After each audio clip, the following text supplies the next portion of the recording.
Fifaliana no iarabany amin'ny rahavavy antsika ankizy tsirairay avy natratra n'ity sabata ity. Miarabany vatosoa moa izany. Miarabany volasoa dia miarabany ankizy rehetra kokoa daholo aloha. Mahafinaritra rehefa tonga ao ny ankizy a. Mino izay efa tsy andronareo tokoa ilay anjara manokana ho anareo e. Inona no resahantsika ho an'ny ankizy androany ny vatosoa? Ny resahantsika rankizy dia loha hevitra anankiray mahafinaritra be a, dia ny resaka finamanana. Finamanana, amitié ozy ny teny vazaha, dia finamanana izany. Tsara izany a. Inona moa ny antony mahatonga antsika miresaka finamanana ao anatin'ity hoe andro manokana hitondranam-bavaka ny zaza marefo ity, satria ny ankizy tsy mba mana-namana dia marefo ihany koa. Tena izany mihitsy, tena marina izany. Ary anisan'ny tohana lehibe anankiray ho an'ireny ankizy ireny ny finamanana.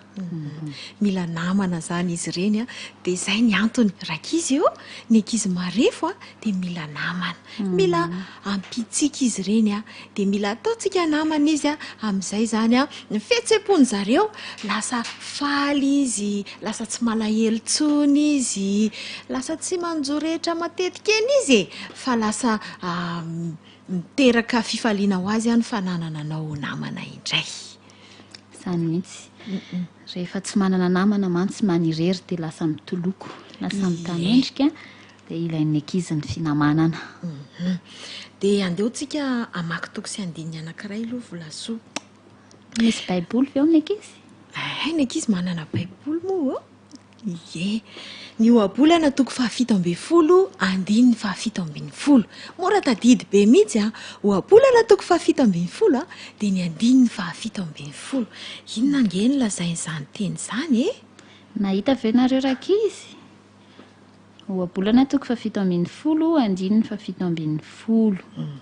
Ndao anie rahana mamaky miaraka isa, roa, telo. Izay tena sakaiza tokoa dia tia amin'ny andro rehetra, sady miseho rahalahy hamonjy amin'ny fahoriana. Ny tena sakaiza izany, ny tena namana dia tia amin'ny andro rehetra, fa tsy hoe rehefa mahantra izy dia tsy namako, na malotoloto izy dia tsy namako, na hoe marary izy dia tsy namako, na hoe tsy manana ninninina izy dia tsy namako, fa tia amin'ny andro rehetra, na manahoana toe-javatra misy dia namana foana le olona. Dia ahoana ny tohiny ao volasoa? Sady miseho rahalahy hamonjy amin'ny fahoriana. Inona hono lazain'izany? Ny tena namana izany rankizy dia tahaka ny hoe rahalahy mihitsy, tahaka ny mpiray tam-po, indrindra rehefa amin'ny fotoana fahoriana. Rehefa misy zavatra manjoa an'ilay namana izany dia iny ianao ny tena miseho hoe namana. Tantara anankiray no arahantsika rankizy mba ahitantsika an'izany hoe namana tena namana izany. Ao anatin'ny baiboly dia misy tantaran'olona anankiroa izay tena mpinamana na manahoana na manahoana. Toerana samihafa ny nisy azy ny iray manan-karena be satria zanaka inona moa? Zanaka mpanjaka. Ary ny iray mahantrahantra tontoniny satria mpiandriondry. Zanaka mpiandriondry. Izy ary izany eo. Dia nahay ary izao ny ankizy. Tonga dia nahay mihitsy zareo. Davida sy Jonathan. Izay izany no hotantaraintsika hoenoantsika ny tantaran'izy ireo. Ndao ary.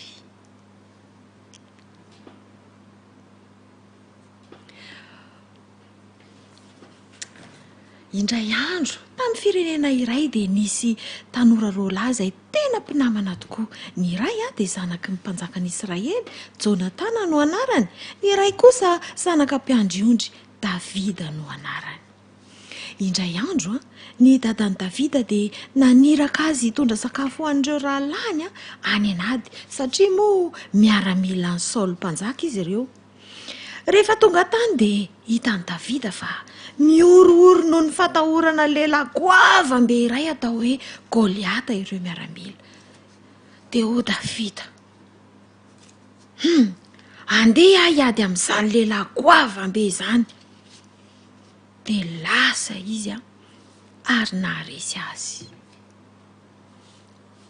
Nitondra fandresena i Davida. Ny mpanjaka Saoly tamin'izany dia tany anady koa, faly tokoa izy noho izany fandresena izany, ka niangavy an'i Davida izy mba hijanona hiaraka aminy. I Jonatana kosa, ilay zanaky ny mpanjaka, dia faly eriana n'olotra ny akanjo na ny lamba no an'i Davida, sady nifanaiky ireo fa ho tena mpinamana. Dia lasa lehibe ny tafiky ny mpanjaka ny Saoly zany i Davida, ka nahazo fandresena maro izy tamin'izany.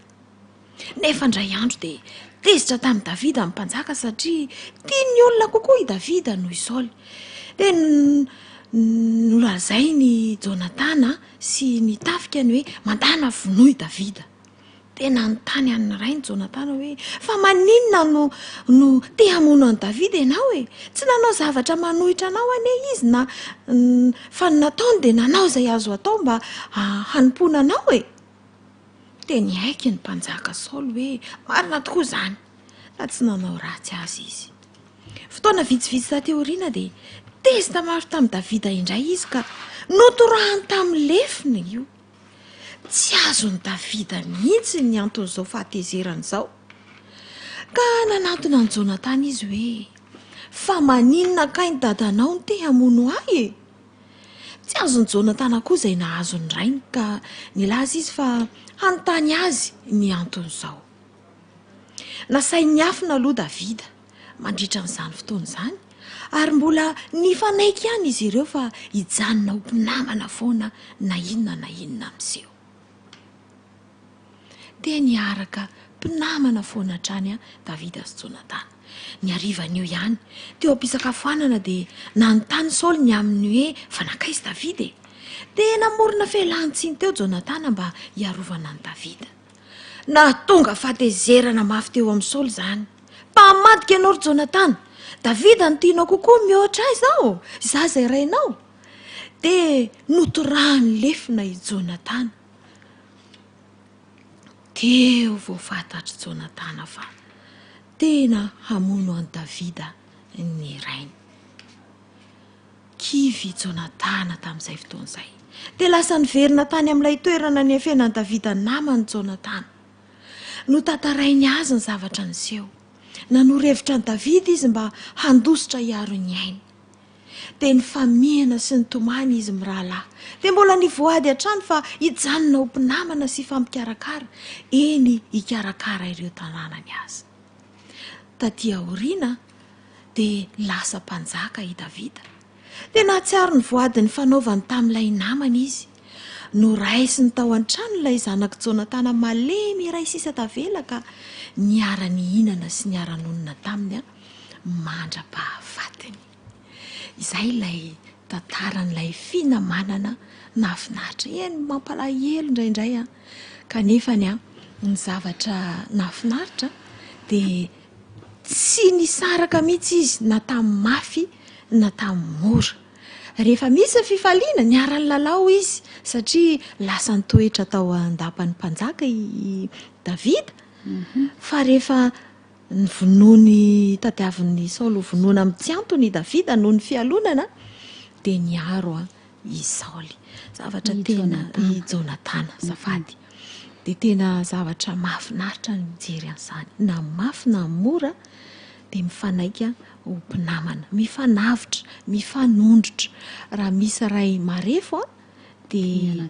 tohanan'ilay anankiray na ampian'ilay anankiray. Dia misy anankiray koa ao volasoa izay tena nanohina ihany koa, dia nifandraisan'i Davida an'ilay narefo anankiray. Tadidinao moa ny tantaran'izy io? Efa nataontsika kilalao izany rakizy. Ie, inona moa ny zavatra nanjohan'ity zanaky Jonatana anankiray ity? Ninjera moa izy. Ie, mbola kely izy dia ninjera dia nalemy dia narefo izy, satria zany tsisy fianakaviana, tsisy nenina intsony izy kamboty, tsisy nenina fa olona mpitaiza sisa no nitaiza azy. Dia tsaroan'i Davida ilay voadiny fanaovan'izy Jonatana hoe fampikarakara foana, eny na dia ny taranaka aza, dia notadiaviny i Mefiboseta kely izay le anarany a dia notadiaviny a dia nokarakarainy izay le manolo tanana ho an'ny zaza marefo mahafinaritra tsara le tantara minao fa isika raka izy a dia anolo tanana ho an'ireny namantsika marefo ireny hitondra azo ho namana sakaiza tena akaiky tokoa ary ny olo-dehibe dia anao izay azo atao koa mba hitantanana ny marefo atao indray tsika maki toko sy andininy volasoa eny ary toko sy andininy anankitelo no andeha ho asesitsika na anankiroa ny oabolana toko 7:20 indray a dia ny andininy fa 4:20 tapany faharoa oabolana toko 7:20 a dia ny andininy fa 4:20 a tapany faharoa zao a no voalaza fa misy sakaiza ty izay mifikitra noho ny rahalahy aza zay ny amezantsika ilay tantara teo mifikitra noho ny rahalahy na ny piraitapo amin'ny Davida na ny piraitapo amin'ny Jonatana ary a dia tsy nisy tahaka an'izy mirahalahy reto toko sy andininy indray a dia oabolana toko 7:20 mifanesy eo ihany dia ny andininy fa 7:20 feno fahendrena ity oabolana ity oabolana toko 7:20 andininy fa 7:20 zao ilay voalaza hoe izay miantra ny malahelo dia mampisambotra ny Jehova ary izay nomeny dia honerany kosa misy lesina mahafinaritra be io volasoa izay mampisambotra ny Jehova izay miantra dia mampisambotra ny Jehova ohatrany hoe ampindramiko ianao Jehova dia nefa ny Jehova rehefa manome dia manao ahoana be dehibe ny amerenany azy be dia ahoana le hoe mampisambotra manome ny malahelo manome ny malahelo ny mahantra ny marefo mahafinaritra hiditra amin'ny fandarana manaraka tsika volasoa asiana hira kely eny hira ny hira voninkazo a efa miandry antsika resaka namana izy ity milaza fa mila namana ny tsirairay avy raha misy zavatsarotra raha misy faharesena dia mila namana ny rehetrarehetra ary ianao ilay namana tena tiany andeha aroarahantsika izany hira voninkazo izany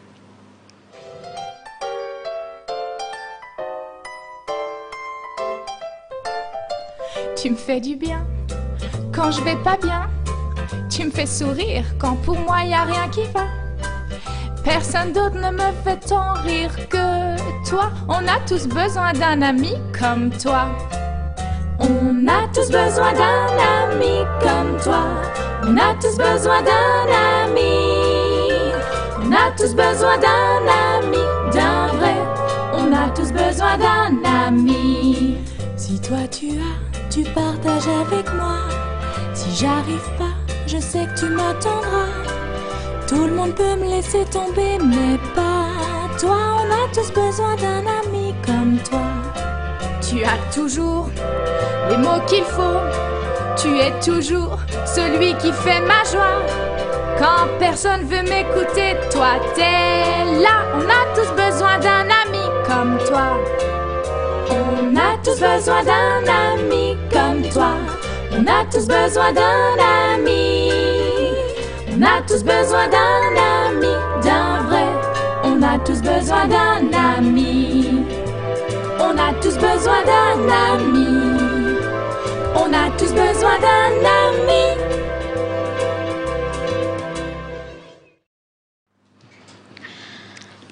Eny ary ilay isika iroso amin'ny fanaovana asa-tanana dia efa nilazaina teo hoe inona ny ilaina dia averina vetivety hoe mila papier chemise ny ilany fotsiny ndraiky izy dia efa ampy dia mila règle ny hety anapahana dia izay anoratanareo na stylo na crayon dia lakoly taratasy kely maro loko ary feutre na crayon de couleur raha ohatra ka manoratra tsara ny crayon de couleur atsika dia ndao ary sika raka izy tonga dia hanomboka amin'izay mba mahavita ny tokony atao satria dia anamboatra fanomezana ho anneny isika roviana moa fetany amin'ny fetin'ireny. Farovina moa le izy? Ny fetin'ireny a dia amin'ny herinandro any ny ankalasantsika azy eto amin'ny fiangonana fa ny alahady fa 30 ny volana May kosa ilay manerana ny toerana rehetra. Manamboatra zavatra ho an'ny daholo. Ankoatran'ilay voninkazo tamin'iny izany a dia misy hevitra anankiray ity a azo atoro antsika anaovana fanomezana ho an'iny. Ndao ary raisina ny papier chemisetsika dia anoritra isika. Ny atao rakizy amin'ilay lavana papier chemise iny dia mandrefy rectangle lava be anankiray izay mirefy 27 cm sur 5 cm. Azony ankizy tsara izany efajoro anankiray 27 cm ny lavany ary 5 cm ny sakany. Izany hoe le lavan'le taratasy rehetrarehetra iny izany ampiasaina dia maka 5 cm fotsiny. Rehefa voarefin'ny ankizy izay dia tezana manaraka an'izay halavan'izay ary tokony ahazo lavalava mba hanaovantsika an'ilay fanomezana ho an'iny. Atao mahitsy tsara. Rehefa nahazo an'ilay lavalava sika rahankizy dia mandray règle sy crayon ihany na stylo dia avy any ambany isika mandrefy 5 cm miakatra dia mario ny 5 cm. Azony ankizy izany avy any ambany mandrefy 5 cm amin'ny règle dia marino. Rehefa voamarika ireo ilay izy dia tsy pio manaraka an'iny sakan'ny taratasy iny ilay 5 cm. Ao ve rakizy? Vitanena. Mahay be fiteny vatosoa. Rehefa voatsipika iny rakizy dia avy eo amin'iny tsipika nataontsika farany iny no mandrefesandray nareo 7 indray izao 7 cm. Ka izao ny atao rakizy mario amin'ny lohana crayon na stylo isaky ny 2 cm amin'iny 7 cm miakatra avy eo amin'ilay tsipika farany iny. Averiko avy eo amin'ilay tsipika farany nataontsika teo no mandrefesa amin'ny règle 7 cm ka mario amin'ny crayon na stylo isaky ny 2 cm. Rehefa voamarika ireo izay dia hotsipiantsika ihany koa manaraka ny sakan'ny taratasy dia azo tsipika firy izany sika zao mifanesy miakatra makany ambony eto? Anaky 7. Azo tsipika anaky 7 izany sika ao. Izany hoe izany eo amin'ny 7 manomboka dia teboka kely eo amin'ny 9, teboka kely eo amin'ny 5, teboka kely eo amin'ny 4, teboka kely hatrany amin'ny teboka kely eo amin'ny 0. Izany dia avy eo dia tsipihina daholo azahoantsika tsipika anaky 7. Rehefa voatsipika izay rankizy dia apetraka ny règle sy ny crayon fa raisina kosa ilay taratasy dia aforotra manaraka ny tsipika rehetra nanomboka ny amin'ilay nataontsika hoe 5 cm dia isaky ny 2 cm dia aforotra makany ariana daholo. Mahitsy tsara manaraka ny tsipika iny aforotra makany ivelany makany aoriana isaky ny tsipika rehetra izany hoe isaky ny 2 cm. Izany hoe aforotra dia sokafana dia aforotra dia sokafana. Aforotra dia sokafana ahafahana mamorotra ny manaraka indray.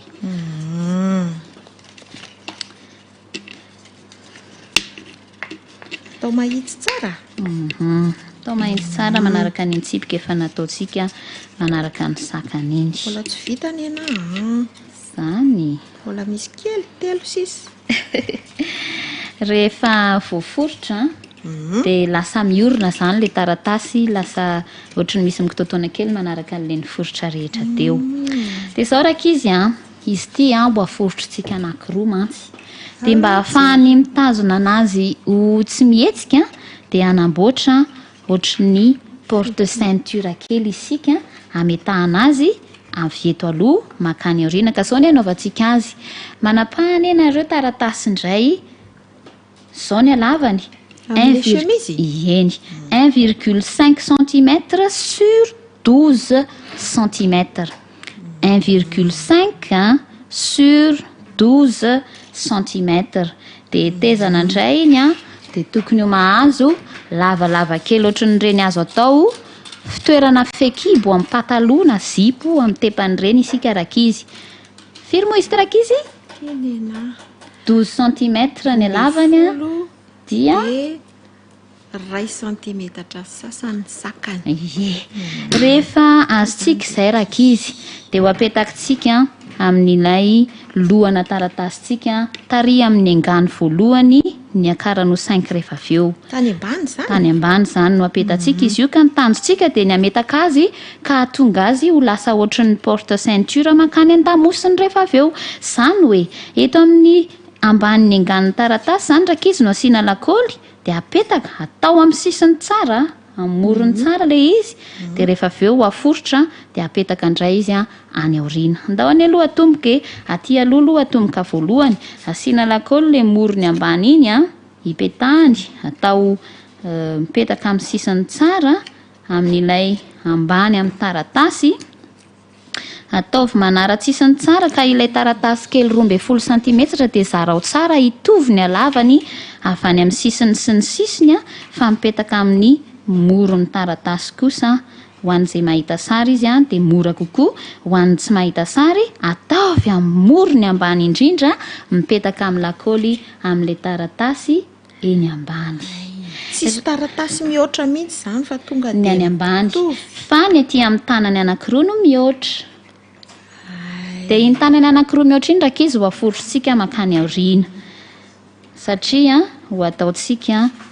porte ceinture, izay no etsotsika azy. Aforotra makany aoriana manaraka ny sisiny ilay taratasy teo atsofoy ao anatiny ilay taratasy tany an-damosina iny dia apetao ny porte ceinture anareo. Ianareo mantsy rehefa mahita azo mitsofoka eo no ahita hoe nataoko tery loatra ve ny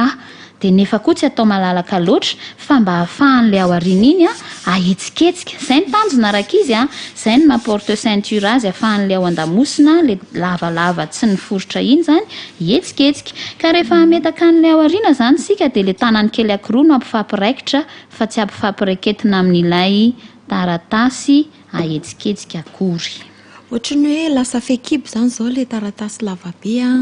dia le lavalava kely zany lasa le fipetrahan'le fekibo zany. Izay mihitsy. Dia rehefa mametaka azy ianareo no mahita hoe tena nataoko tery loatra ny dia tsy afaka mihetsika mihitsy ny fekiboko nefa koa tsy atao malalaka loatra. Ty hoe vola soa mitsofoka ato aoriana ato? Tsofoka ao aoriana ny fekibo. Navita an'izay daholo ve ny ankizy? Fa fitainy vatsoza efa navita. Iny lafa mitsofoka le taratasy dia afaka mihetsiketsika ilay izy ohatran'ny fekibo. Eny ary ametaka ny haingony amin'izay tsika dia izao ny haingony rakizy. Anamboatra sary fo isika. Tadidinareo ve hoe firy moa ilay tsipika notsipihintsika teo ambonin'ilay 5 cm voalohany?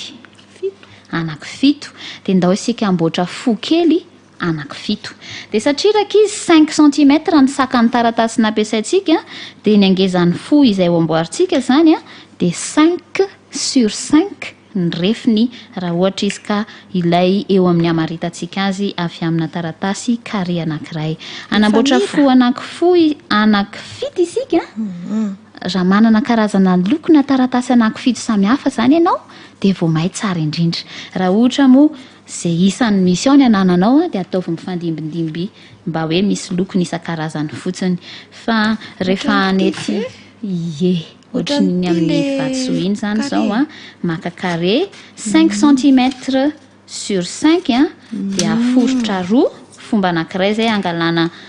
sary fo anankiray aforotra roa tsy dia potserina loatra ny eo ampovoany dia hetezana mba azahoana fo mba hitovizan'ny ilany silany amin'ny sarina fo. Hetezana an'ilay sarina silana fo zany ilay izy mba azahoana fo. Dia mamboatra anankifito ohatran'izay ny ankizy tsirairay avy. Averiko any raha manana taratasy betsaka. Rehefa vita zany izy ohatran'ny silabosary asina voasary iray fa rehefa sokafana dia lasa fo. Manamboatra anankifito ohatr'izay nareo rakizy. Ataovy loko samihafa. Raha tsy manana loko samihafa ianareo dia mba loko anankiroa farafaratsiny dia mba misy haingony endriny kokoa ilay zavatra ao amboarintsika. Ka eny ary. tsy ampiray ny fo namboarin'ny vatosoa. Ay ampikay. Eny ary manaraka an'izay ataonay chef teny vatosoa ny ankizy manana fo anankifito sika izao.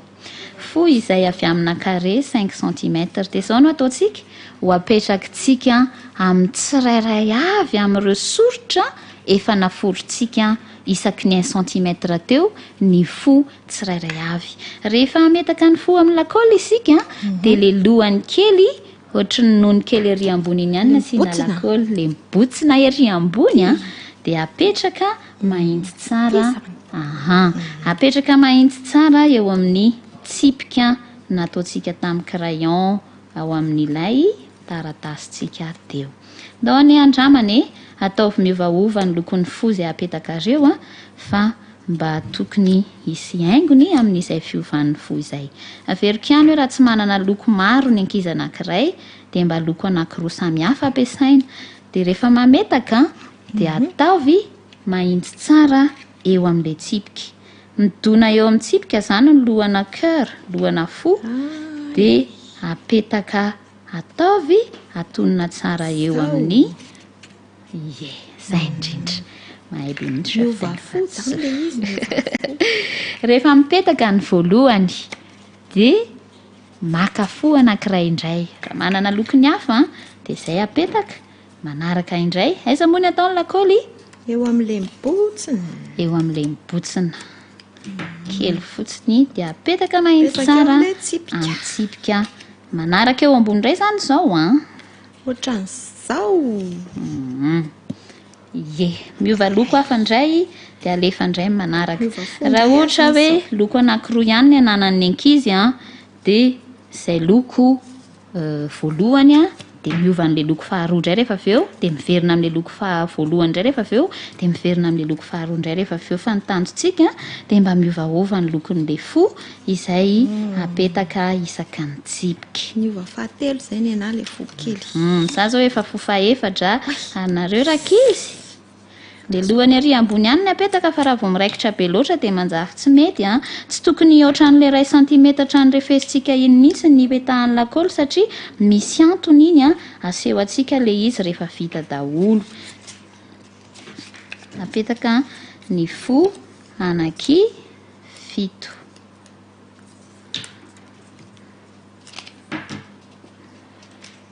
Atao mahitsy tsara eo amin'ilay tsipika izay efa nisoritantsika ka naforotra nakany ariana mialoha iny. Maharaka ve ny ankizy? Miova fo be da be. Miova fo be dia be. Rehefa tonga eny amin'ny fo fahafito isika rakizy dia atsikaritra fa nitsipika voalohany indrindra kay dia tsy voaisy fo fa maninona ary satria andraso ane vita daholo ny chef teny vatosoa dia jerentsika amin'izay mipoziny tsy misy ilay tsipika voalohany fa mijanona eo amin'ny tsipika fahafito satria rehefa vita izy ity rakizy dia ahetsiketsika amin'izay ilay fekibo dia hiakatra sidina ireo fo izay napetakintsika ireo. Jereo tsara sao dia lasa niraikitra be ny fo dia tsy mitsangana fa tokony hitsangana ny fo rehefa ahetsiketsika ny fekibo avy ao aoriana. Izy ity rakizy dia azontsika ampiasaina atao fanomezana. Fetin'ireny izany izao avy dia azontsika atao izay. Fa raha misy namantsika koa marefo tiantsika hizarana fitiavana dia azo atao. Dia azontsika soratana amin'izy ity mantsiny araka ny anazany izao mba misy efa voasoratra tato hoe jerena ny fo voalohany dia misy hoe maman, dia stomma dia mipoitra ny fo faharoa dia hoe chérie, dia stomma indray dia mipoitra ny fo fahatelo dia misy hoe je t'aime, dia stomma dia mempotra. Afaka ataonareo hoe teny fikasana ny soratanareo dia mitoy ao. Dia ity anankiray ity izany izao rakizy ilay natao tamin'ilay hoe anankiroa ihany ny loko ananako mavokely sy manga dia natao mifandimby fotsiny ilay izy fa rehefa mandeha stomma dia mihetsika foana ilay fo afaka niratantsika izay afatra feno fitiavana zaraina amin'ny hafa. Dia izay indray izany ilay tsara be volasoa asa tanana izay nataontsika androany. Dia samia manao mba hizarana fitiavana amin'ny hafa. Saotra ny volasoa. Za koa nahay. manana fo Asa daholo ty sika ameko rehetra. any sare zany. Ay Zay dia adinoko ny mare nanazava an'le farany vatosoa hoe fa maninona ny tsisy fo le farany satria iny pli farany le forotra farany amin'le fahafito ery ambony iny a no mitondra an'ilay le fo rehetrarehetra ahafahany hoe midina zany rehefa sotomina vato arina fa raha ohatra ka tsisy an'iny mantsy izy a dia manjary tsy tsara loatra ny fiforetany fa natao amin'ny fiforetany iny zany Ohatran'ny hoe boaty kely. ilay farany dia mazotoa daholo manao a aza tiany indray mandefa ny sary fa ho aseho anay amin'ny fotoana manaraka. Nafinaritra indray iny. Soratsika safitay vola soa zany na mpianatra an'iny travail manuel TM na asa tanana. Ie. Efa kaiky ny fetin'ireny mahatonga antsika manao an'ireny a ary sitrak'Andriamanitra indrindra ny anajantsika sy itiavantsika reny ray aman-drenitsika ireny ary misy teny fikasana ny amin'izany dia efa miomana no amin'izany fitiavana neny izany sahady a isika tsirairay avy. Fetara. Ny ampiasana ny fetara karaka izy teny andratana an'ilay izy. Ay, ny nahy mbola tsoso ratako nefa izany tondra fetara. Ny ataoko rehefa avy eo fa ataoko surprise. Ie. Dia izao indray ary andeha isika efa nampanantena ny ankizitsika. Hoe alefa ny sary a dia ao anatin'ity hiri ity a dia samy ary a mijery sariny tombontsoa an'izay mba mahita sary moa zany a fa hira no reniny any amin'ny radio. Ie.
Ihetsy ny vavikely ihany no nandray anjara fa na ny lahy-kely aza dia nandray anjara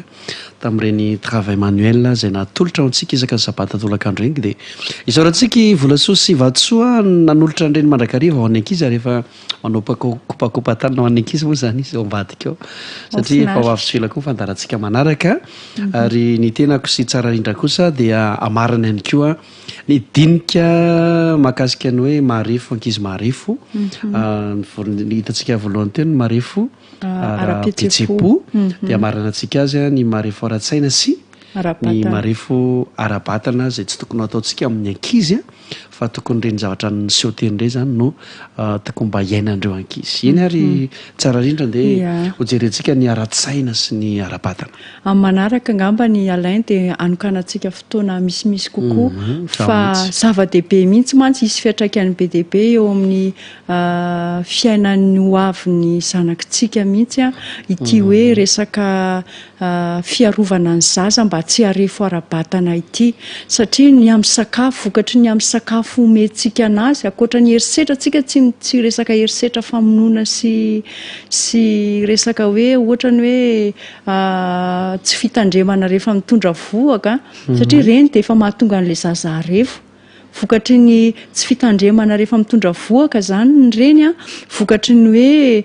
herisetra ara-batana dia lasa marefo ara-batana le zaza fa eo amin'ilay hoe marefo ara-batana ho resahantsika androany dia eo amin'ny resaka ara-tsakafo vokatry ny tsy fahaizana mandanjalanja ny sakafo omena ny zaza dia lasa marefo ilay zaza mety hoe tsy fampiana sakafo ilay izy alain satria hoe misy ny valana ny iainao anatin'ny koronantsika zao dia mafy ny fiainana tsy ampy sakafo ny ankizy dia lasa marefo ara-batana izy fa mety ihany koa i alain hoe diso be loatra indray ny sakafo omena anazy na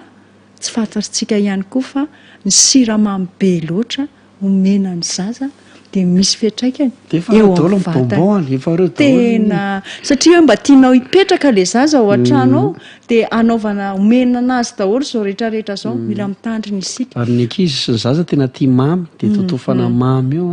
efa herisetraka izany zao tena dia ilay izy mantsy misy zavatra mila ovana mihitsy amin'ny lafiny iray dia misy zavatra tsara tiany tompo ampitaina amintsika mandritra tamin'ity corona ity satria misy fandiniana mila nataontsika rehetra amin'ireo zanakitsika ao tokantrano ireo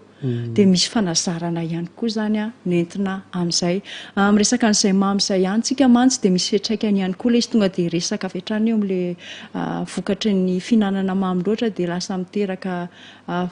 marefo ara-tsaina ihany koa rehefa avy eo fiatraikany mivantana eo amin'ny vatana izany hita hoe lasa marefo ara-batana ilay zaza fa eo amin'ny saina ihany koa dia tena ratsy dia tena ratsy satria ny fahafantaran'ny olona mantsy ny mamy dia ohatrany hoe manimba nify fotsiny ihany vaika izany misy fiatraikany ara-tsaina ihany koa tsy nify izany tonga dia hita be fa ilay saina mantsy tsy hita fahato izy dia tsy hita dia tsisy taitra amin'ilay izy fa ny finanana mamy be loatra izany dia io ny fahavalo voalohany ny selan'ny atidoha ny selan'ny ato mila mamy mivatana fa mamy natoraly izany hoe avy amin'ny céréale avy amin'ny légume sy ny fruit voankazo sy ny légume izany fa tsy avy amin'ny mamy hoantsika avy amin'ny ohatrany hoe bonbon sy zavatra ohatr'izany ireny mila mitandrina be isika satria misy fiatraikany eo amin'ny fitadidiana fitaizana fitadidiana ny finanana siramamy be loatra ary voapirofo ara fa le itenenantsika satria ny resaka fihetsem-pontsika dia le teny marary ataontsika hoe ohatra izany hoe ianao ty tena dondrina mihitsy efa manao ny ezaka rehetra hanampianarana tsy mandray ninina mihitsy ny sainao mety tsy ny avy amin'ilay zaza loatra ilay izy fa mety nohony avy amin'ny sakafo izay nomentsika anazy dia mila mitandrina isika izany satria ny fiforonan'ny selany atodohan'ny zaza dia miaingatra aty amin'ny fahazazany ka raha tsy mitandrina isika dia ny zavatra voarainy tamin'izy taty amin'ny 4 taona iny no mamaritra ny fivoaran'ny atodohany na ny fandraisan'ny zavatra rehefa ny 17 taona na 19 taona le zaza dia tena mila mitandrina isika zany amin'izay zavatra rehetrarehetra izay mandritry ny herinandro moa alay mampiditra kely ihany eto hoe misy programa manokana natao ho an'ny fianakaviana misy resahana momba n'izay fitazana izay indrindra na eo mpivady na eo amin'ny ray reny sy ny zaza iarahana mandritry ny herinandro dia manasa antsika rehetrarehetra amin'ny 9 ora isaky ny ariva eto amin'ny radio Asis. Tena zava-dehibe zay satria tsy hoary voatanisanay minadao anatin'izao fotoana ny sabata tolakandro zao avokoa ilay izy fa misy ihany koa tokoa ny fotoana hafa izay afahantsika manaraka ny torohevitra mahakasika azy ity ary anisan'ny adidin'ny onjam-peo sy ny fahitalavitra toy izao moa ny manabea sy ny mizarana zany zavatra rehetrarehetra zany ho amintsika rehetra fa ny zavatra resahako kely fotsiny mahakasika an'izay herisetra ho an'ny zaza marefo ara-tsaina sy marefo ara-batan'izay dia ity zavatra anankiray anseho ity atsara rindra sy ry-peny malala ity zaza anankiray ity zany izy io dia voakapoka matetika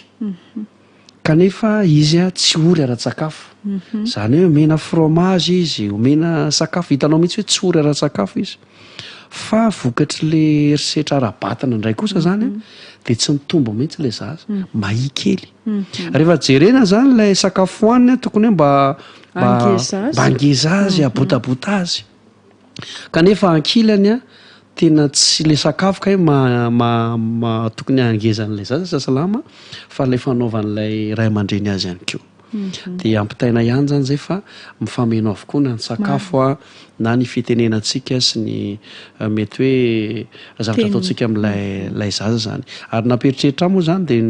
anisan'ny teneniko hoe satria efa nisy fotoana resantsika azy ity hoe tadidin'ilay zaza nge le zavatra natao azy tambola kely mandra-pantiny dia tadidiny dia ny olana zany dia zao mety hiteny izy rehefa lehibe hoe tadidiko ange nanaovan'ny neny ahy tsaroko ange nanaovan'ny dada ahy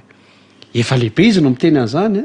dia eo vao tena hitrangany olana ka dia atolotra ao antsika izany rehetrarehetra izany mba hatonga antsika hisaintsaina mba hihevitra mandrakariva ireny marefo ireny misy karazana antso ataon'izy ireo toky onja ao amin'ny lafiny teknika ao mba miteny zany izy ireo hoe ajanono ny herisetra aza mamonomono aza mikasikasitanana ho rahantsika kely izay amarana antsika n'ity roa hevitra ity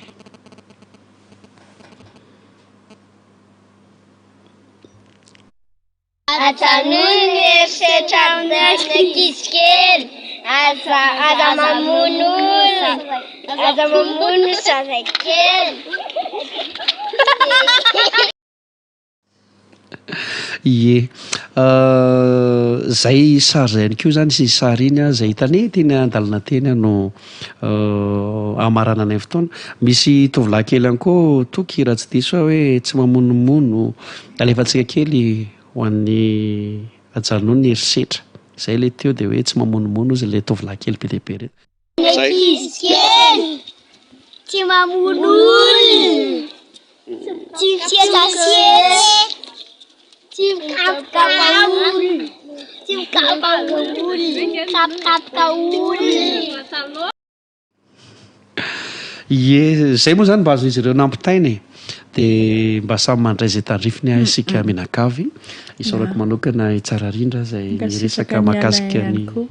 mahakasika ny iny ty izy toy na aloha hevitrisika teo mahakasika ilay hoe marefo zaza marefo dia ho amin'ny manaraka indray izahay manome fotoana antsika amin'ny toyny na koa hoe amin'ny loha hevitra hafa manodidina ny resaka hoe fiainam-pianakaviana izay anisan'ny iandreketany tsara rindra eny ary sitraka indrindrany alainy dia mirarisoa ny tokantranontsika tsirairay avy ia zany tokoa ny toy ny fandarantsika aorinan'izao hitenenana izay eo dia anaraka hira anankiray sika aorinan'izay dia androso mivantana amintsika indray kosa ny pastora amin'ny rahalahy anohy amintsika ny loha hevitra mahakasika ny indisy mahakasika ny fifoazana sy ny fanavaozana sy ny hiraka zay nampitaina tamintsika rehetra mandra-pilesaka indray tompoko mirariso indrindra tompoko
Mbola faly miarabantsika tratran'izao sabata folakandro izao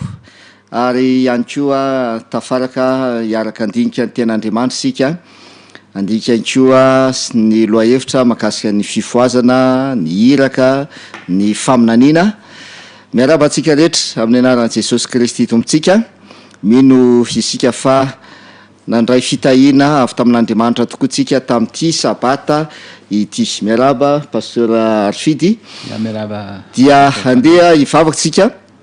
mialohan'ny herisoantsika amin'ny fandiniana ny ten'Andriamanitra amin'ity sabata folakandro ity.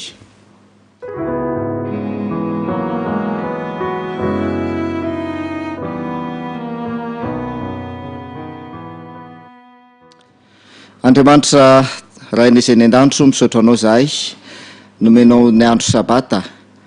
ka afaka nitsahatra tamin'ny andro sabata manoloana ny zavatra misy, toe-javatra maro samihafa na aiza toerana misy dia afaka mitsahatra amin'ity andro sabata ity zahay. Fitahiana lehibe ho anay tokoa izany. Ary misaotra ihany koa raha mbola omenao tombotsoa afaka andinika ny teninao, andray ny afatra ny tari-dalana avy aminao, ny amin'ny fifoazana, ny amin'ny iraka izay apetraka ao, ny amin'ny faminaniana izay nomenao mahakasika ny toe-javatra miseho amin'ny andro farany, indrindra mialoha ny hivian'i Jesosy Kristy. Sokafiny fonay sy ny sainay ary aoka ny fanahinao ane hiasa aty anatinay. Amin'ny anaran'i Jesosy, amen. Amen.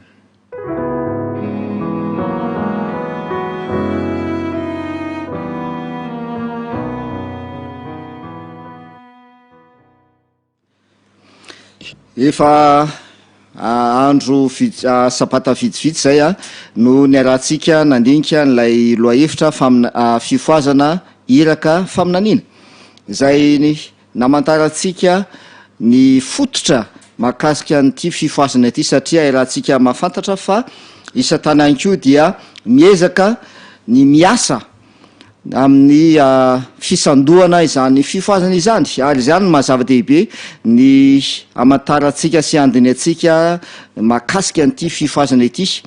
Dia rehefa miresaka fifoazantsika dia mazava ny ato amin'ny tadalana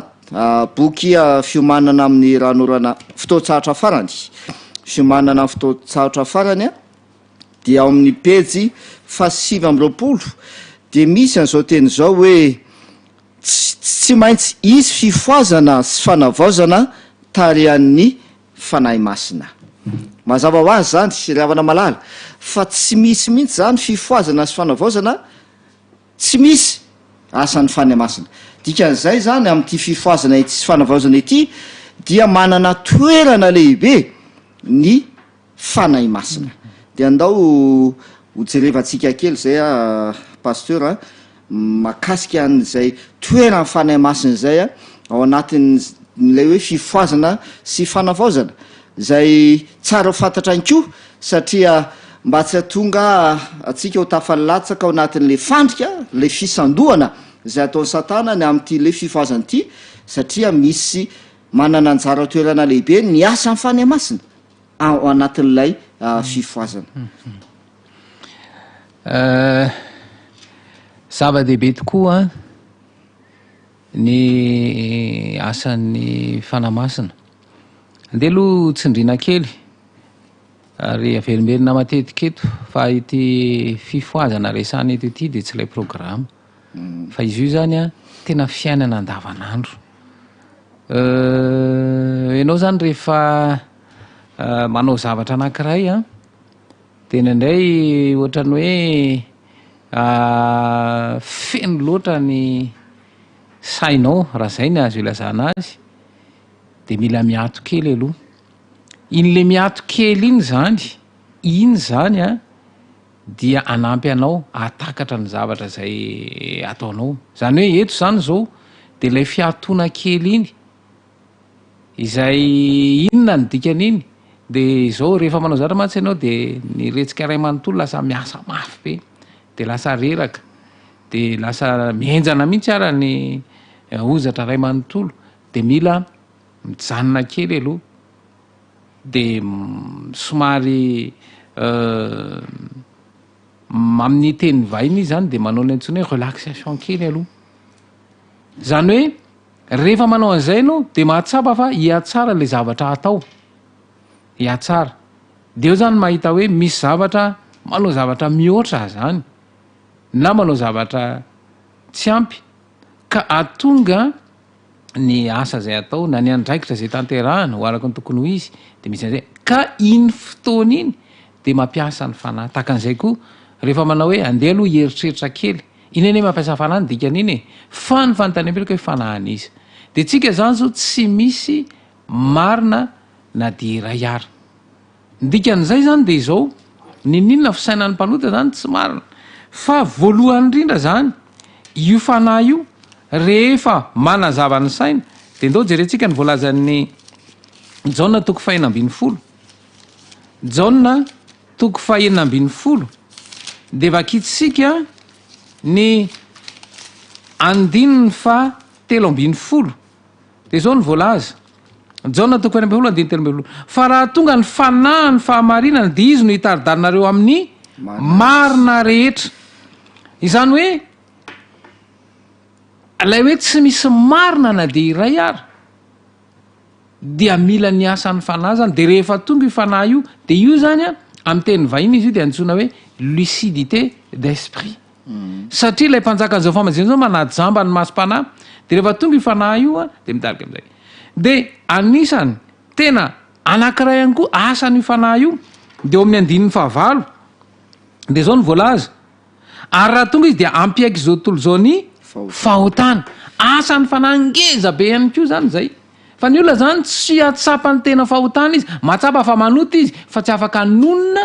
amin'ny masom-bovany a an'ilay fahotana fa rehefa ao ny fanahy izay mitarika azy ho amin'ny fibebahana marina de ny aorianany fibebahana fiekekeloka ka ny atao hoe miekeloka izany de mitanisa ny fahotana zay vita asan'ny fanahy lehibe koa zany zay hoe mitarika ny olona ho amin'ny tena fibebahana marina tena fibebahana marina satria rehefa tonga amin'ny fibebahana marina ny mpanota de azo famelan-keloka izy de mbola toizatsika ihany koa zany zay a ao amin'ny jaona toko fa dimy ambin'ny folo dia ny andininy fa enina amby roapolo de zao ny vaky ny teny fa raha tonga ny mpananatra izay raiko aminareo avy am'ray dia ny fanahy ny fahamarinana izay mivoaka avy am'ray de izy no ho vavolombelona anambara mazava ho azy zany fa rehefa avy anahy de anitonga anao ahafantatra ny Jesosy Kristy ary ahafantatra ny hoe misy zavatra tsy izy ary eo indrindra lay fahafantarana ny Kristy ny fanahy zany atonga anao avaleza hoe betsaka matsy hoe fantatra Jesosy fantatra ao ahoana ka mety ho fantatra ao ara-tsaina ara-pahalalana fotsiny fa tsy mbola nandray an'i Kristy akory olona anankiray ary farany izay manamafy an'izany resaka rehetra izany de miresaka ny mpananatra io de ao amin'ny jaona toko efatra ambin'ny folo andininy enina amby roapolo de zao mivaky teny fa ny mpananatra dia ny fanamasina izay rainray amin'ny anaraka izy no ampianatra anareo ny zavatra rehetra sy ampatsiara anareo ny zavatra rehetra izay nolazaiko taminareo tena tsisy ninina azo resahana fa rehefa tsy eo ny fanamasina zava-pona avokoa ny zavatra rehetra tena mazava zany zay voalazany tena Andriamanitra zay le avana malala fa ny raha tsy eo ny fanahy masina tsy tanteraka mihitsy zany ty fifoazany ty ny tena marina dia eo zany tsika mila mahafantatra tsara hoe inona le asan'ny fanahy masina inona le anjara toerany fanahy masina ary inona no akon'lay asan'ny fanahy masina eo amin'ny fiainany tsiraray avy satria mazava voalaza teo makasika ny asan'ny fanahy masina zay mitarika any amin'ny fifoazana mitarika any amin'le fifoazana le izy ary raha somary andray ohatra kely voalaza teo moa zany le hoe izy ampafantatra ny zavatra rehetra anambara ozy izy ny vavolombelona anambara ao Jesosy ny fanahy masina zany io a ny vavolombelona anambara any Jesosy dia indraindray zany a mihevitra isika hoe mahafantatra an' Jesosy kanefa raha ny tena marina tsy mahafantatra an' Jesosy satria milaza le ten'Andriamanitra leo amin'ny Jaona 7:17 manao hoe teny Jesosy hoe ary zao ny fiainana mandrakizay dia ny mahafantatra an'Andriamanitra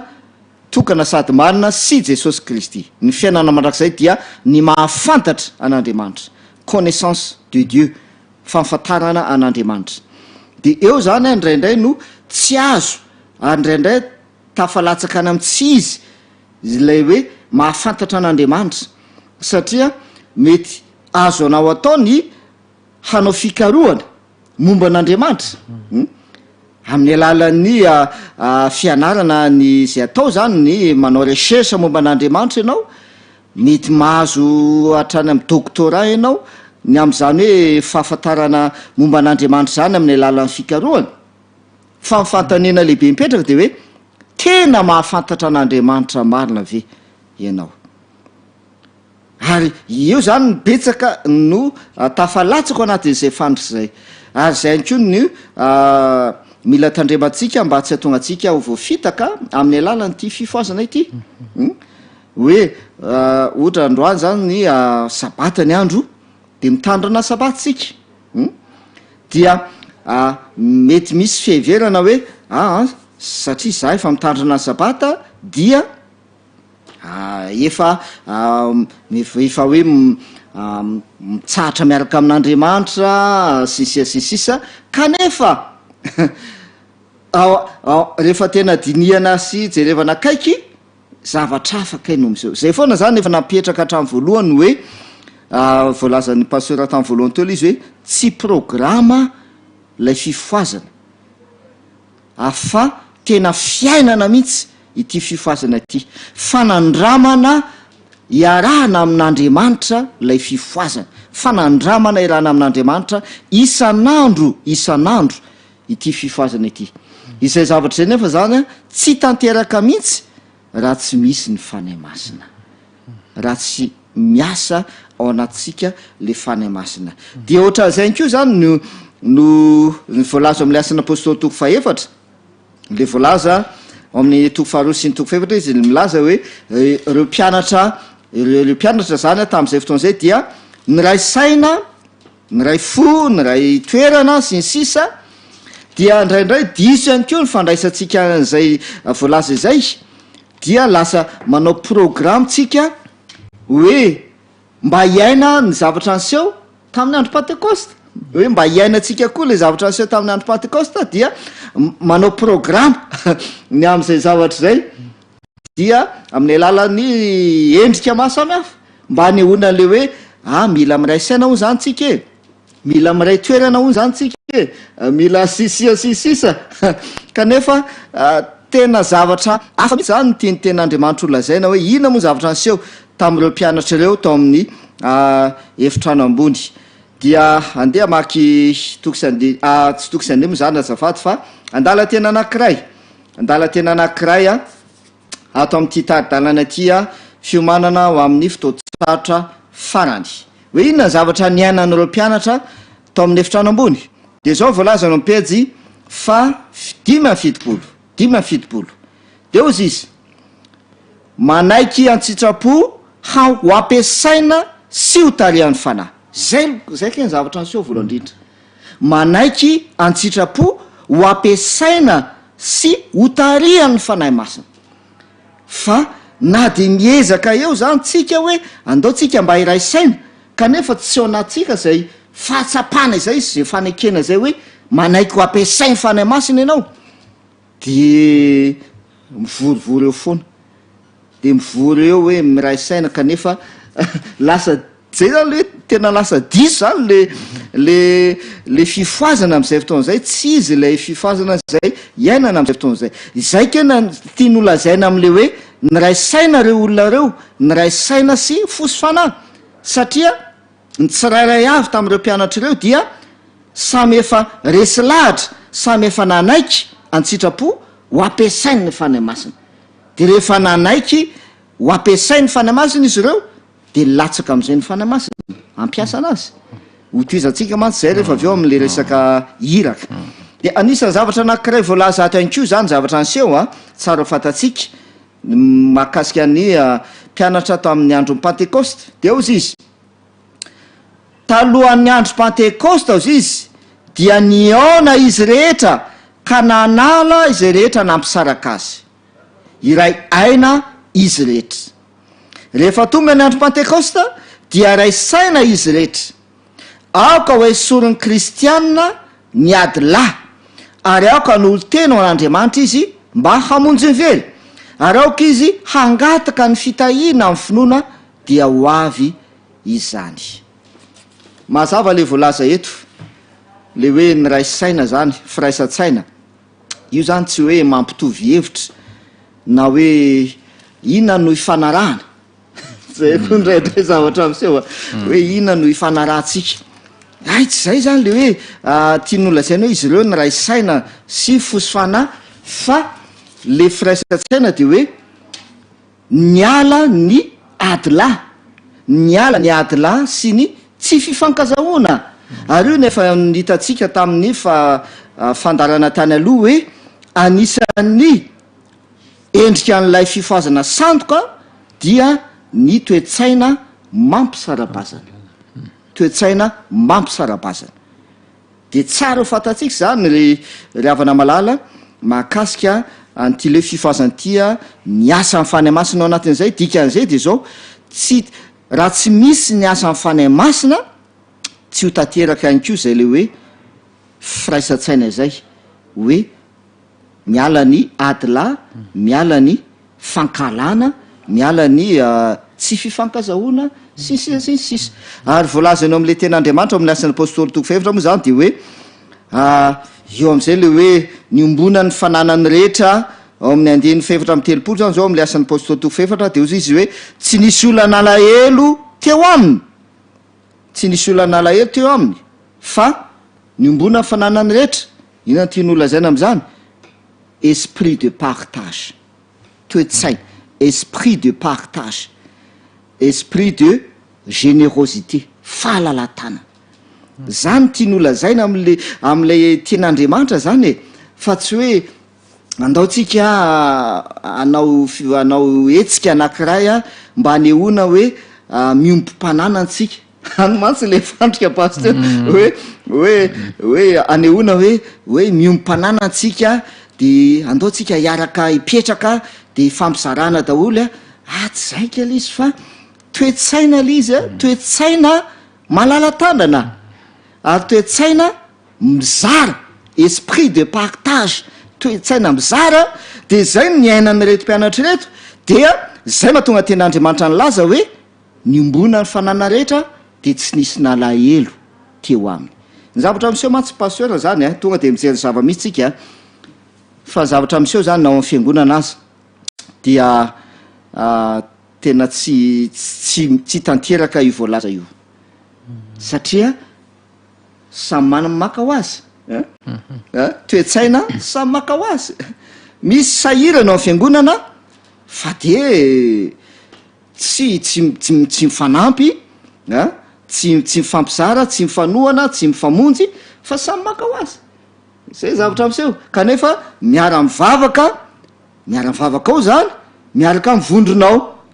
de zay foana zany no ampitandremana atsika mahakasika an'ty endrika fifoazana tsy izy ity zany ary zay ny tena mazava-dehibe amin'ny fanay masina miasa amin'ny fanay masina inona koa ny azo ambara pasteur tsara mafisana ihany koa moa zany e satria moa hoe ahoana moa zany no hoe niatongavana eo amin'ny hoe tena fifoazana araky ny toe-panahy io de zay moa io zany a tena misy fifezatena manokana zany hoe lay fifandraisanao manokana amin'i Kristy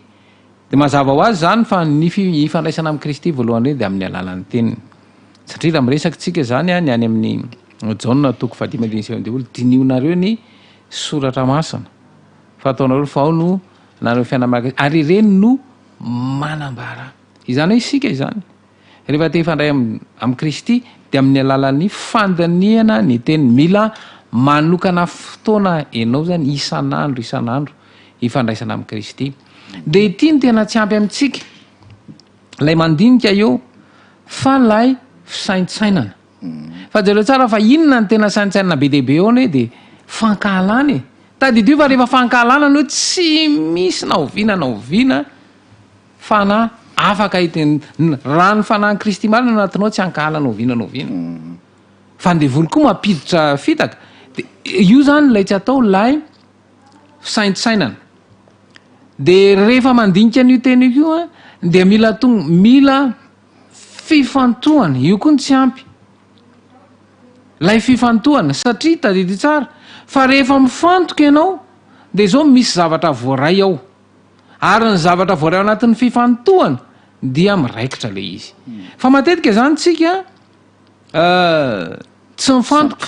tsy ampy lay fifantohana andegna andray ohatra anankiray ampazavatsika tsara hoe raha ohatra zany ivavaka de za vao manakipymaso a fa nieritreritra makaiza mandeha any am'rehetrarehetra any mazava ho azy zany fa izay zavatra zay tsy ataokale ka lay hoe fiainana andavanandro dia misy an'izay fifehezantena izay zao mantsy tsika miaino anatina rotorotom-piainana tena rotoroto io ane tsy ahafahanao ara-panana oviana ny rotoroto satria araka nresantsika teto hoe raha vao miresaka fanazany tsika de inona mihitsy retsika nyresana zay aiza mifoibe ao amin'ny ato ka rehefa miasa mafy io retsika io tadidio tsara fa tsy fantoka na oviana ary eo zany ny atao hoe fifantohana zany a de mife ny sainao amy zavatra anankiray ary eto koa anankiray mila avetraka aza mieritreritra zavatra be dehibe zany tsika mievitretinao zavatra be dehibe loatra de zao le izy tsy hoe tsy mahavita zavatra tsika fa tsy tanteraka araky ny everana azy de zay mahatonga ny hoe reraka ianao satria no zavatra be dehibe reraka ianao fa tsy ahita fafampo satria ny ahitana hoe mahita fafampo de vita araka ny tokony ho izy ny zavatra anankiray ka raha vao zavatra be dehibe ny ataonao tsy ho vita araky ny tokony ho izy ireo izany hoe ilay ahatonga ny olo tonga amy tena fifoazany tena toe-panahy araka n'andriamanitra marina izany dia misy fifehezantenao ary misy programa apetraka ao de ny fandiniana ny soratra masina izay misy fifantohana ao anatin'izay zavatray ary misy ny fisaintsainana de io saintsainana fa jereo tsara fa fa no mifehansika de ny olana ny aretina ny ola mpivady ndray aman-dreny sy ny zanaka tsy mifankahazo aiza ndray no mananreo karazan'olana reto zany rehetrarehetra zany zay ny ilainany hoe mila misitaka kely ianao manana fotoana manokana ary isan'andro rehefa ao anatina olana de miala kely teo aloha iny ianao miala kely iny a anisan'lay fanatanterahana an'izay hoe fifoazan'ny toe-panahy amantaranao am'izay satria rehefa miataka kely eo anao de mahafantatra hoe mizahay tsy mety ty de eo anao fa mandika tsy mety tsy tokony ho toy izany ty fa ty ndray ny tokony anatanterahana azy atoizantsika lesy pasteur hoe nyresaka amin'le toeran'ny fanay masina ny asan'ny fanay masintsika zany no anatin'le fifoazana fantanena lehibe zay tena mipetraka zany de zao hoe efa manana le fanay masina raha ve zantsika satria raha tsy misy an'io raha tsy misy nyfanay masina zany de tsy tanteraka mihitsy lay fifoazana sy fanavaozana dia tena fantanena mila fatarina zany zay hoe efa manana le fanay masina ve zany zao tsika efa nandray a le fanay masina ve ary efa miasa ty anatytsika ve le fanay masina ahoana ny voalazany ten'andriamanitra mahakasika ny momba azay ya eo indrindra zany aloha ho atsika zany ama adventiste atsika dia misy voambolana anankiroa iresana momba an'io fanahy masina io de raha miresaka tsika de hoe misy ny ataony hoe ranonorana ranonorana voalohany sy ny ranonorana farany de tsika zany tonga de maka ny satria tsika zany zao ohatra ny hoe pentecoste zany zao raha pitso raha zay no zanazy de mieritretsika ny zavatra nitranga tamin'ny andro pentecoste de nirotsaka ny fanahy fa fisehon'izay am'izao vanim-potoana misy atsika zao izay hoe mozay ve le fiseho an'le izy de mazava aloha lay teny resantsika tao pendoany hoe raha tonga izy de ampiaiky zao to zao ninona fa asan'inona zany zay asan'ny fanahy masina de rehefa miasa io fanahy masina io de ndeha ho jerentsika ny amin'ny asan'ny apôstôly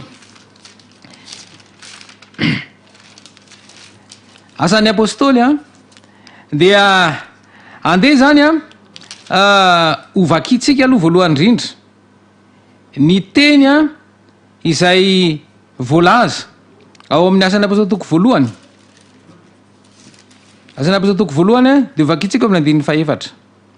ary ny arany angona teo aminy Jesosy dia namepetra azy tsy hiala any Jerosalema fa hiandry ny teny fikasany ray izay efa renareo tamiko hoy izy. Andiny fadimy fa Jaona nanao batisa tamin'ny rano fa ianareo kosa atao batisa amin'ny fanamasina rehefa afaka andro vitsivitsy. Inona ny tiany Jesosy holazainy dia eo indrindra zany hoe aokitsika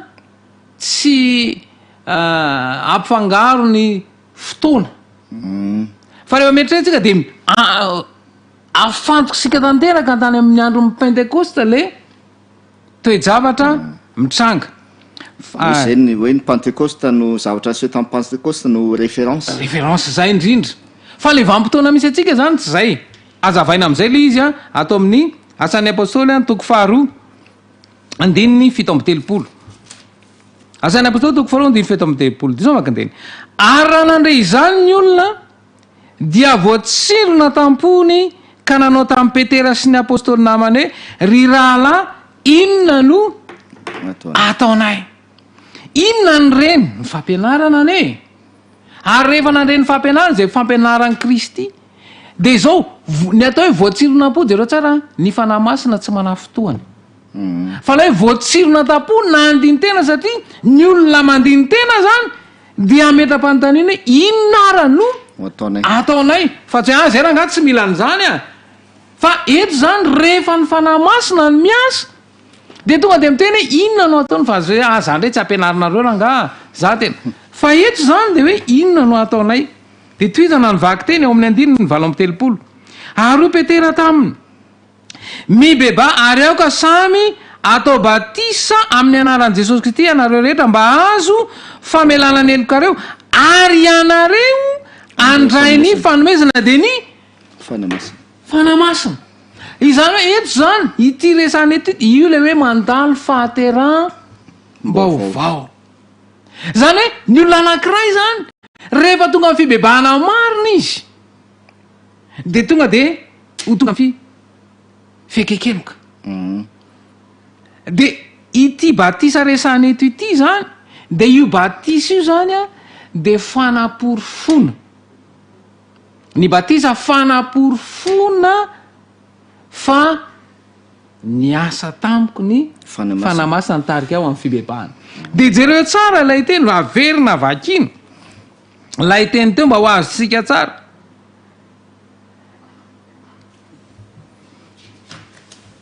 Ary ianareo andray ninona ny fanomezana dia ninona zany hoe zay vita batisa zany efa naninona zany zay vita batisa nandray ninona fanamasina efa nomena azy ny fanamasina. Dia andao hoe riverenantsika ny zavatra nitranga tamin'i Jesosy rehefa natao batisa izy any amin'ny Matio toko fahatelo dia vakitsika ao amin'ny andininy faenina ambin'ny folo. Matio toko fahatelo andininy faenina ambin'ny folo. Ary raha vao natao batisa Jesosy dia niakatra avy tao amin'ny rano niaraka tamin'izay izy ary indro nisokatra tamin'ny lanitra ary hitanay ny fanahin'Andriamanitra nidina tahaka ny voromailala ka nakeo amboniny ary indro nisy feo avy tany an-danitra nanao hoe ity no zanako malalako izay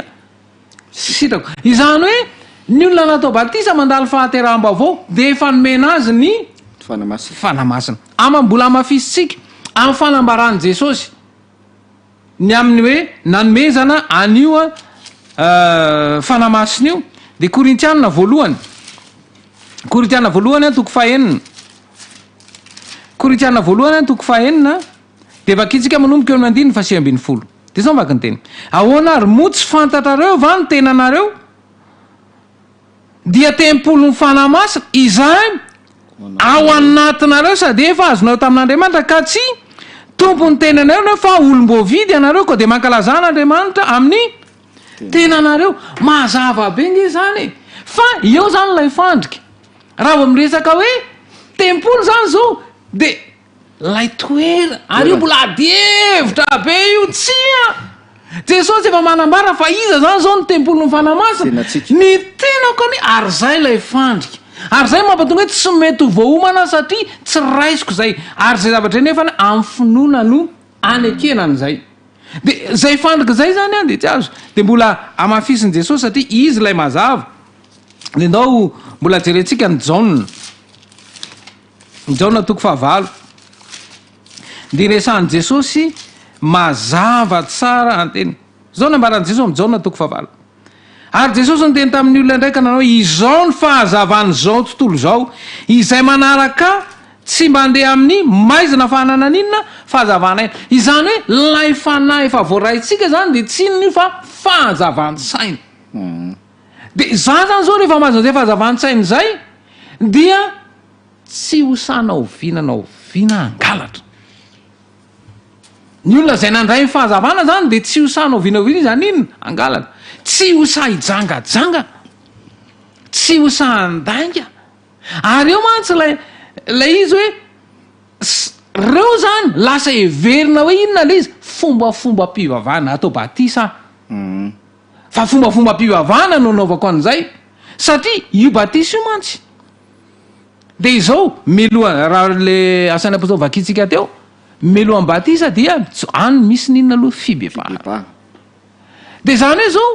raha tonga amy tena fibebahana marina lay mpanota dia lay fanaovana batisa azy zany de tanindindony iny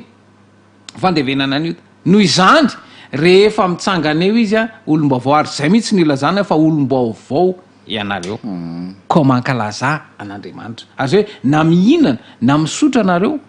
na inona io nataonareo de aoka voninahitra Andriamanitra zany hoe ny fanahy zany rehefa ao io fahazavana io de efa mafantatra ay tsy manao an'izao intsony a zay le fahazavantsaina zany hoe ny raha nolorana voalohany zany am'izao vanim-potoana misy atsika izao de rehefa tonga rehefa miasy fanahy ka tonga ny fibebahana marina de nandray ny ranolorana voalohany fa ny angatahantsika zany zao tsy ranolorana voalohany intsony fa ny ranolorana farany izay io no ahafahantsika miatrika raha mbola mitombo ty programme atsika ty de io no ahafahana miatrika an'ilay toe-javatra sarotra sy amin'ny tanany ty asy ty izay io a ranolorana farany io ka zay tsy nanao fanandramana an'izay ranolorana voalohany zay zany a de tsy andray ny ranolorana farany ary raha mbola misy peti-pahotana de tsy andray an'izay a ranolorana farany zay mazava be le voalaza pasteur a tena mazava dia mafitsika tsara zany izy mba tsy ifangaro tsy atsika mahakasika an'ity le hoe fandraisana amin'ny fanahy masina aty pentecoste zany a ankalaza zany zao tolo zao rapitso hoe ny latsahany fanahy masina dia mba tsy atonga atsika ho tafalatsaka ao anatin'ny fahadiso-kevitra any ko zany am'le hoe fandraisana amin'ny fanahy masina dia tsara mafitsika tsara le izy mazava be le voalaza teo zany a hoe miainga avy any am'le fahatsapahana le voatsindrona tompo le asan'ny apôstôly toko faharoa voatsindrona tampony rehefa nandre ny tenin'Andriamanitra ny fampianarana efa asa ny fanahy masina de nitarika azo amin'ny fibebahana de ozy izy petera mibeba fialana amin'ny fahotana mibeba ary aoka atao batisa zay le fanehoana zay le hoe le batisa zany fanehoana pabe maso le izy atao batisa de azo famelan-keloka famelan-keloka miaraka amin'ny fiekekeloka rehefa miaiky ny fahotantsika de avelany elokosika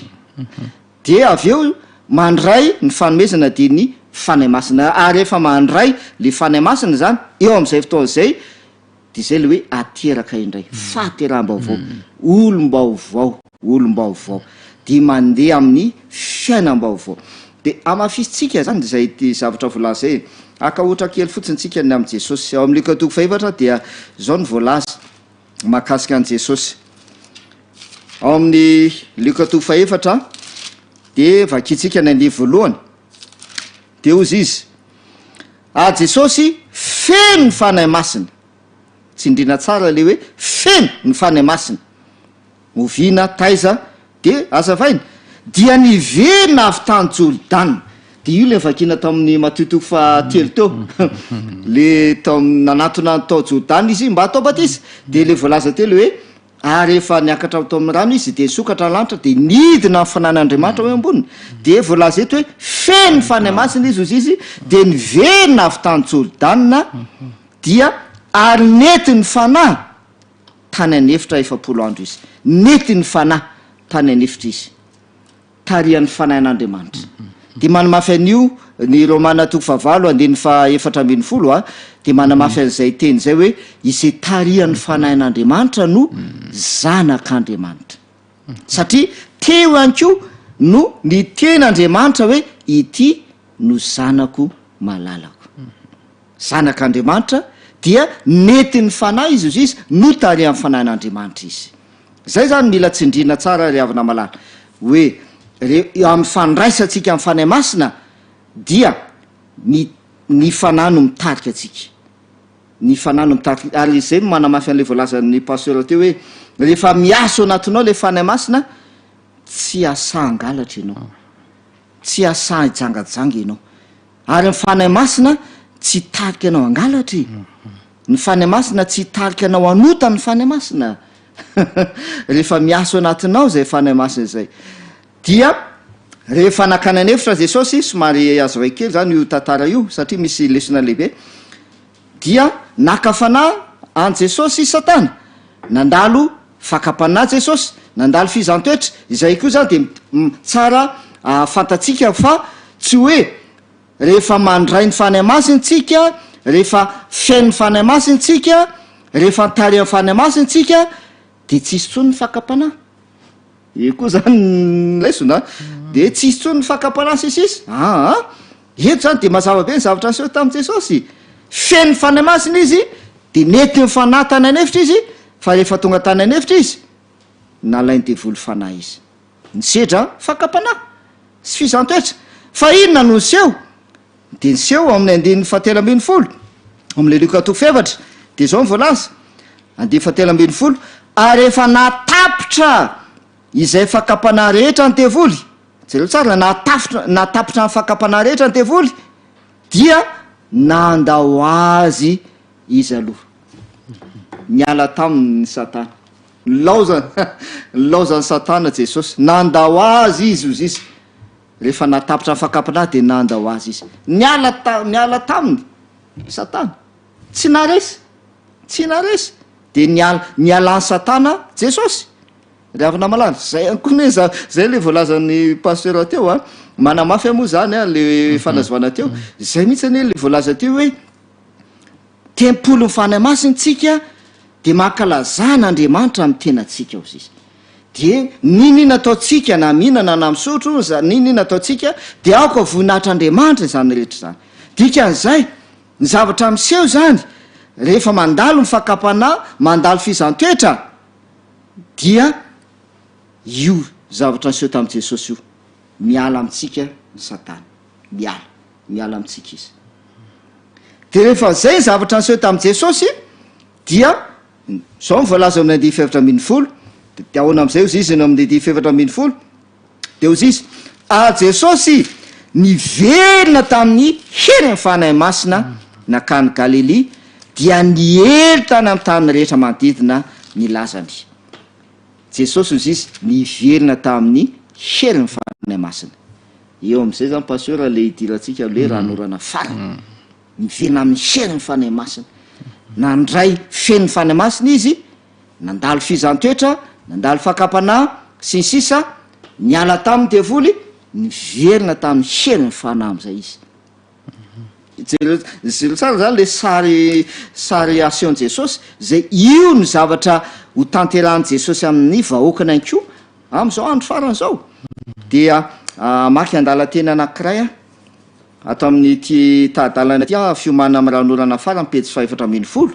zay manazava an'izay voalaza teo zay zany hoe le rahanorana aloha ny rahanorana aorina inona moa zany ahoana ny fisehoan'izany de ozy izy ny fanahy masina mirotsaka eo amin'ny rahanorana aloha dia manadio ary manova antsika mandra-pahatonga atsika ho mpandresy sy azo fandresena amin'ny lafiny rehetra zay ke zany le fanahy masina amin'ny rahanorana aloha zay nyraisina avy eo am'le hoe batisa sy ny sisa manadio zy izy manadio atsika de manova atsika mandra-patonga atsika ho mpandresy ary zay mihitsy ny zavatra nyseho tamin'i jesosy feny fany masina izy avy teo amin'ny batisa nandalo fizantoetra nandresy izy de tokony zay koa zany no fiseho an'lay firotsany fany masina am'izao andro iainantsika zao fa aokotsika zany tsy ho tafalatsaka ao anatin'le hoe ny zavatra nyseho tamin'ny pentecoste dia inona atao référence dia lasa ataotsika programa le izy hoe ndao koa tsika hivavaka mandritra ny ino misy folo andro satria nandritra ny folo andro no vavaka atao amin'ny efitra anambony ny mpianatra de ndao tsika hivavaka mandritra folo andro sisisa dia manatena zavatra hoe rehefa tapitra le folo andro de manatena zavatra tahaka tamin'ny pentecoste hoe niovitrovitra ny trano zay ny toerany nisy rivotra nitsoka sisisa kanefa indraindray pasteur raha tena tsorona ny zavatra miseho manao n'zany izy zavatra zany tsika amin'ny fiangonana fa zavatra miseho ohatrany tsisy fiovana ohatrany tsisy zavatra miseho hoe tapitra le folo andro tsisy zavatra miseho hoe tena nisy fiovana ve de eo mantsy no mila mitandry antsika mba tsy ho diso fanantenana zany am'ty le hoe firotsahan'ny fany masina ity ya io mantsy zany a ny fifoazana dia zay mahatonga ny hoe isam-batan'olona le izy de rehefa mahatsapa an'izay nge ny rehetra de mivondrona ho azy io satria zay mahatsapa rehetra zany de ary zay le hoe lasa hery lehibe io zany a iotra lavitra no ny zavatra nisy tamin'ny pentecoste ny zavatra hitranga am'izao vanim-potoana misy etika zao ary efa voalaza amin'ny faminany zay fa voalaza zay fa ny mahatonga an'izay de mbola iza zay mbola maninona variana mirendrarendra nyty tontolo ty de lasa tsy any am'ilay zavatra tokony angatahako any mangataka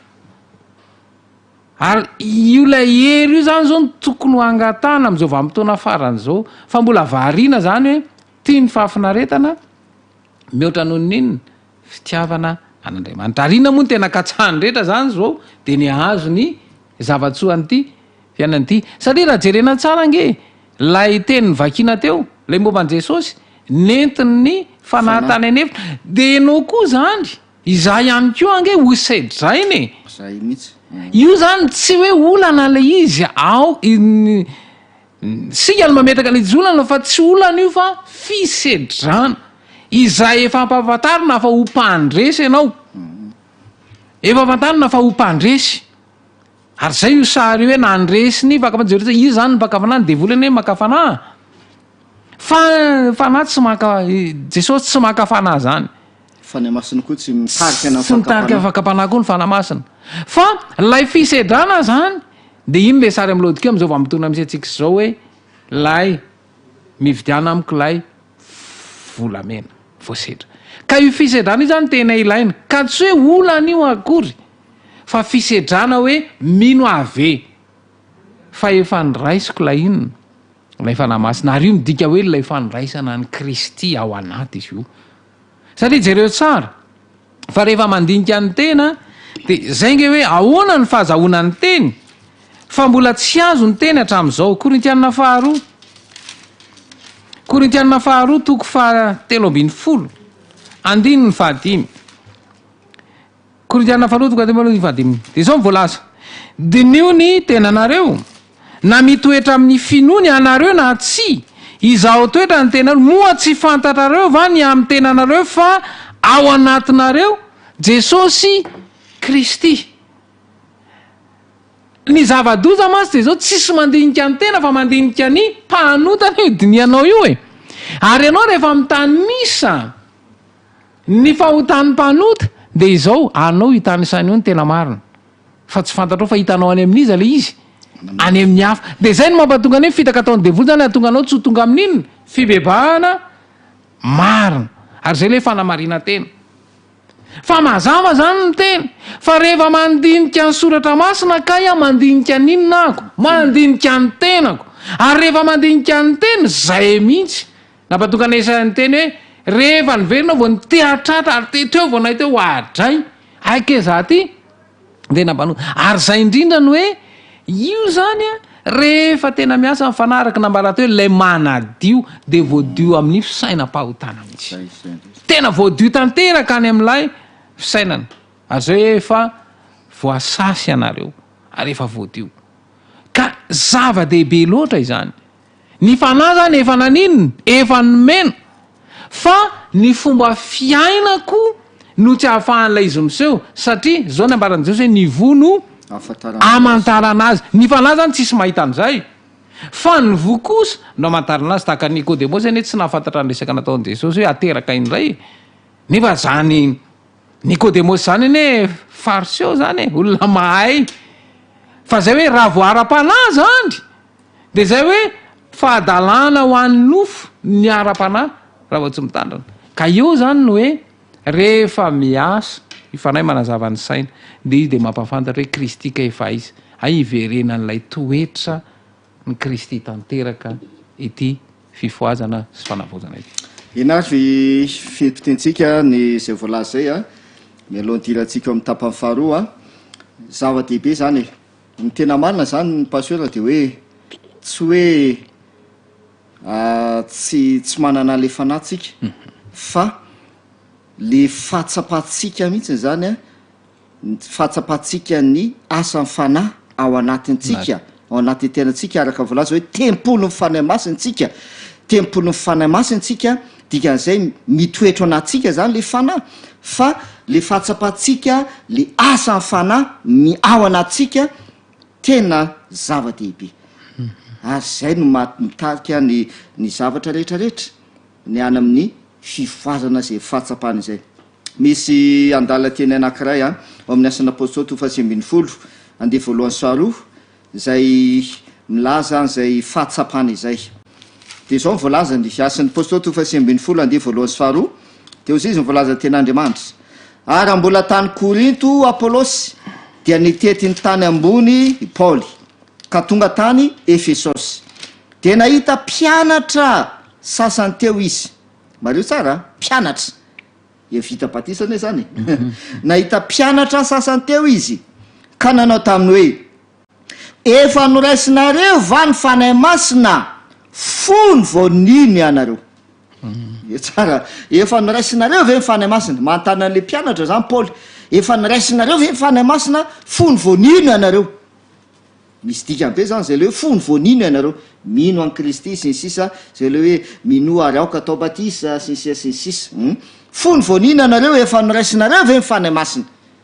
inona mba navalina reto mpianatra reto tiany tena mampatahotra de ozy izy fa reo namaly taminy hoe fa reo nanao taminy hoe tsy renay akory fa efa nomena ny fanahy masina tsy renay akory fa efa nomena ny fanahy masina nefa izy mpianatra izy nino a fa milaza izy hoe tsy renay akory anefa efa nomena ny fanahy masina zay le hoe tsy manana le fahatsapana izy fa efa nandray ny fanahy masina ary efa miasa ao anatin'ny fanahy masina tsy tsapany izy de ozy izy hoe tsy renay akory anefa efa nomena ny fanahy masina tsy renay akory le izy tsy tsapany zany le asan'ny fanahy masina atao amin'ny fiainany ka izy ty zany ry havana malala de ny hoe raha pisy moa zany hoe ankalaza ny Pentecoste zao tontolo zao a mba tsy ahatonga atsika ho tafalatsaka anatin'ny tsy fahalalana zany a de mila ny fahafantaratsika za zavatra tsy voafetra amin'ny fotoana aloha zany le izy pasteur zay aloha zany a tsara azavaina tsy voafetra amin'ny fotoana de ny faharoa tsy voafetra ny toerana hoe de tsy maintsy anam-piangonana ihany ve sa ahoana tsy voafetra ny toerana fa ny zava-dehibe voalaza teo zany de zao hoe Andriamanitra efa nanome ty fikasana hanomen'ny fanahiny dia misy an'ireo dingana zay nazavaintsika teo a zay tsy averiko tsony a fa ny hoe mila tsapanao fa miasa ao anatinao ny fanahy masina mila tsapanao zany ary manova ny fiainanao manontolo a izay fahatsapana izay hoe ay miasa atao anaty ny fanahy masina dia miova ny fiainanao am'izay fotoana zay le hoe lasa makany amin'ny fifoazana sy fanavaozana ianao amin'izay fotoana izay. Ndao isendokelytsika amin'ny alalan'ny hira anankiray dia iroso amin'ny tapany faharoa amin'izao fandinina ny ten'Andriamanitra izao. Mandrosony alokiza Mojeso ilay masoandro no fanazavanana Anio omba voaireny fo Anio mahanjakany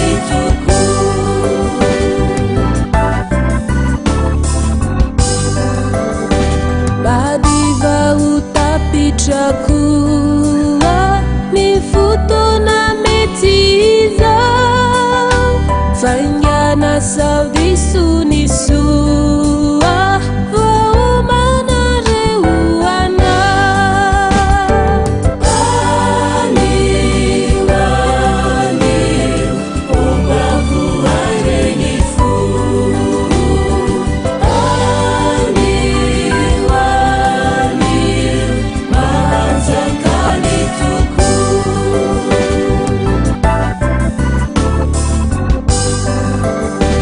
Madivangina ni feu Zairena watraminiza Ani wararauti ekeu Kristi zaini sunuana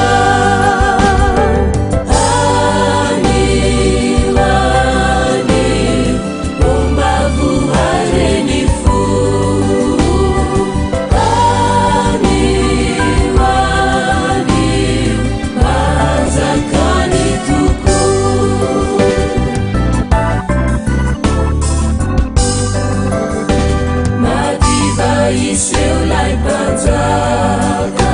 Andrauni lani chiza Irini tukuaniaka Niajari tuiana Aniwani Omavu aireni fu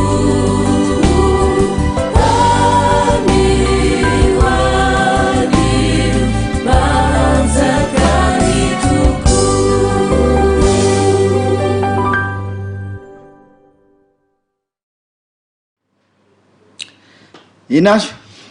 ndao tsika hiditra amin'ny tapany faharoa zay ampifandraisitsika ny fifoasana iraka faminanina.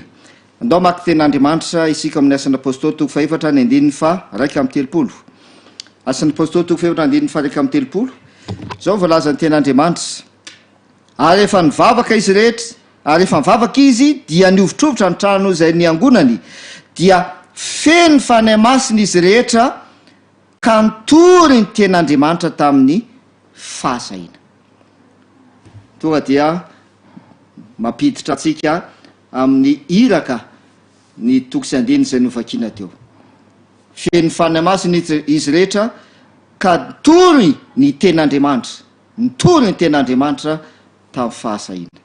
Ny fanahy masina dia nomena ho amin'ny iraka zay napetrak'Andriamanitra. Ary zay koa no moa voalazan'i Jesosy any amin'ny Jaona toko faharoapolo hoe tahaka nany ranoray ahy no any rahiko anareo koa.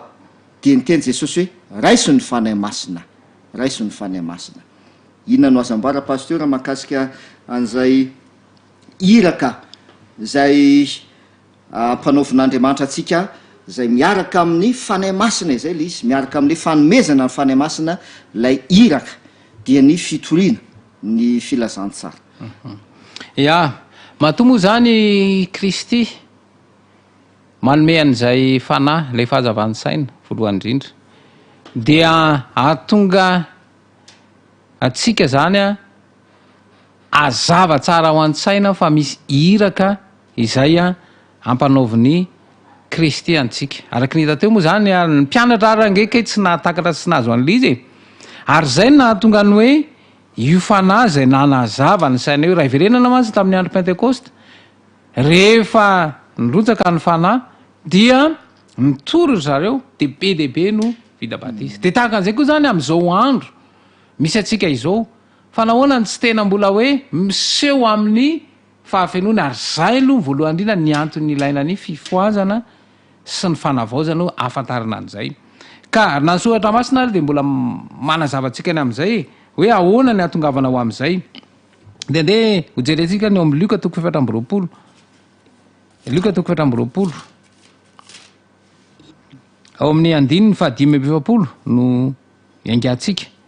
dia nanokatra ny sain'ireo izy alalany soratra masina Kristy eo zany io ny tantara tao alohan'io moa zany a de nisan'izy roa lavy any Emosy a de tsy nino a de eto am'izay tsy ho taritsika am'izay tsika fa tonga de lay a mission tonga de tena idirantsika ao anatin'io nanokatra ny sain'ireo izy alala ny soratra masina asan'ny fanamasina zao zany zao zay indrindra asan'ny fanamasina fanikafana ny saina zay indrindra anokatra ny saina satria iresaka mivantana am'izay zany zao Jesosy hoe inona lay iraka izay ampanaovina andininy 7:20 ary mba hotoriana amin'ny anarany ny fibebahana sy ny famelan-keloka amin'ny firenena rehetra monina ambonin'ny tany zany hoe eto zany de efa hitany mazava mihitsy lay fitoriana voalohany indrindra de tarika ny olona voalohany amin'iny ny fibebahana satria tsisy marina na de iray samy inona tokoa ny olona rehetra mpanota avokoa ary rehefa mibebaka de zao mila miakeloka ary mbola porofony fa mamela eloka Jesosy ho an'izay tonga amin'ny tena fibebahana marina eto zany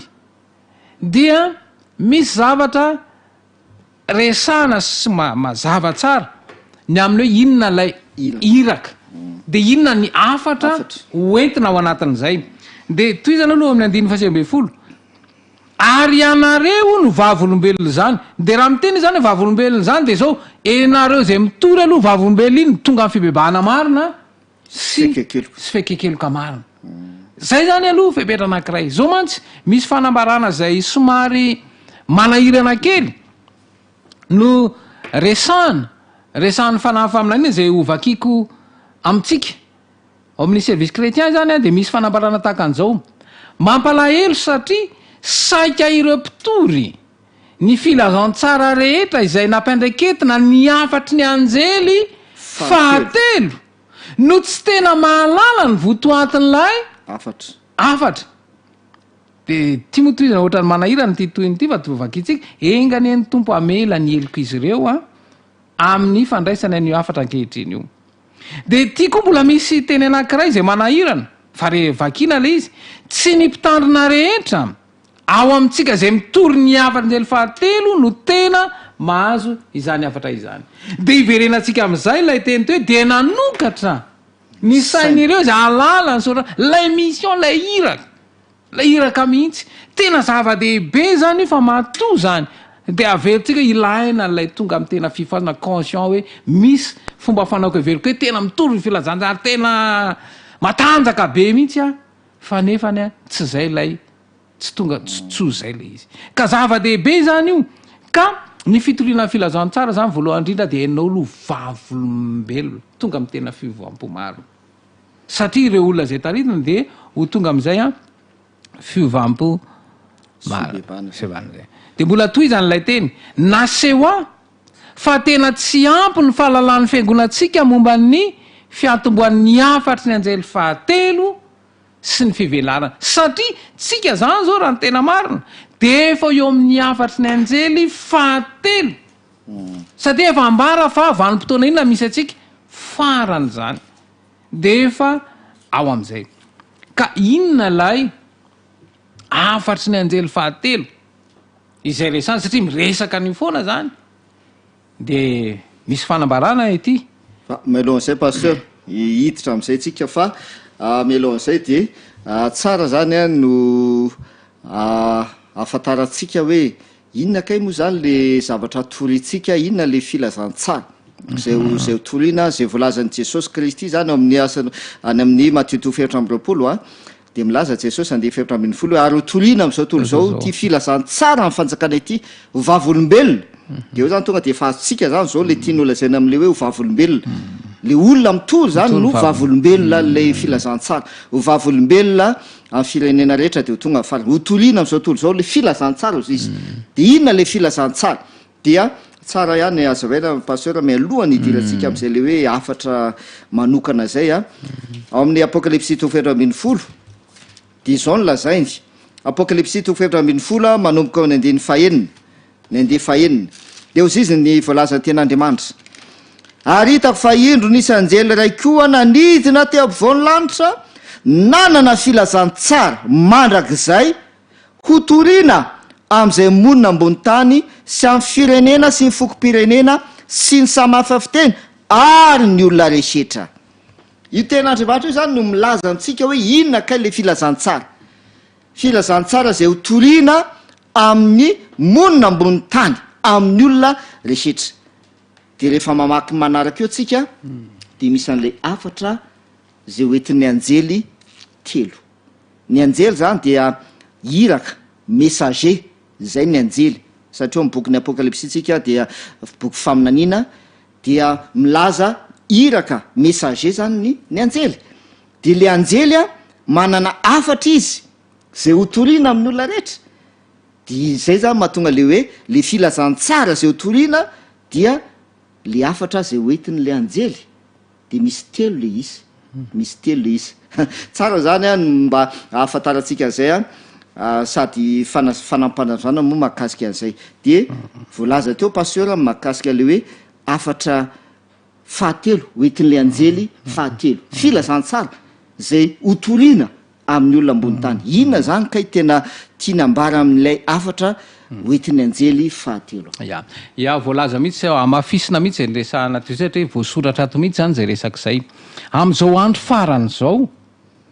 dia adiditsika ny manao zay azahoana antoka tsara ny hevitry ny afatry ny anjely voalohany de efa nyresahana teo zany zay lay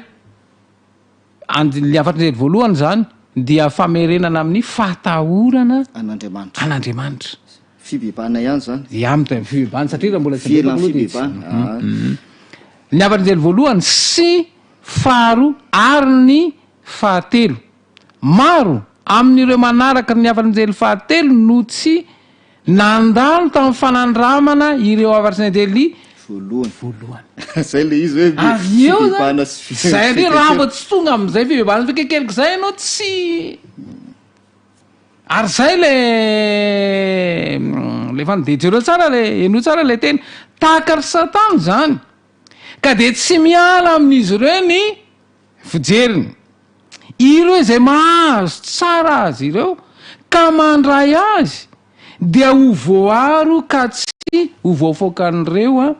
fitaky Satana marobe ary zay mampatonga ny afatry ny fahatelo zany de miteraka olana be mihitsy io afatry ny fahatelo io ary zay mahatonga hoe sarotra le izy ka tonga ny fotoana satria raha manambara zany aty amin'ny andro farany izy mbola afaka iteny hoe mbola tsy andro farany tsika zao fa efa ao amin'ny andro farany de tsika moa manana ny fanambarana de tena le misy fanambarana eto amin'ny select messages moa nangalana azy de hoe maro no nanoratra tamiko na ny tany raha ny afatry ny famarinana amin'ny finoana no afatry ny anjely fahatelo de namaly zany Ellen White hoe io marina no afatry ny anjely fahatelo tena malena lisy pasteur ny fotoanatsika efa tapitra ny amin'ny anio fa hotoizatsika amin'ny manaraka raha sitrapon'ny tompo ny fandiniana an'izay iraka sy ny afatra zay ho toriana amin'ny olona rehetra monina ambony tany efa nampidirina teo zany lay iraka dia ny fitoriana an'le filazantsara ary le filazantsara mandrakizay zay ho toriana dia lay afatry ny anjely anankitelo le filazantsara de ho fatatsika amin'ny fotoana manaraka idirantsika lalindala kokoa makasika n'ireo afatra ireo zany zay iraka nankiny tompo amitsika ho toritsika miaraka amin'ny hery ny fanahy masina satria zay le hoe feny ny fanahy masina dia mitory ny ten'andriamanitra amin'ny ny fahasahiana. Andeha hofaranantsika ny fotoana amin'ty an'io tya dia andeha hoentina mbavaka ny afatra zay nomenantsika.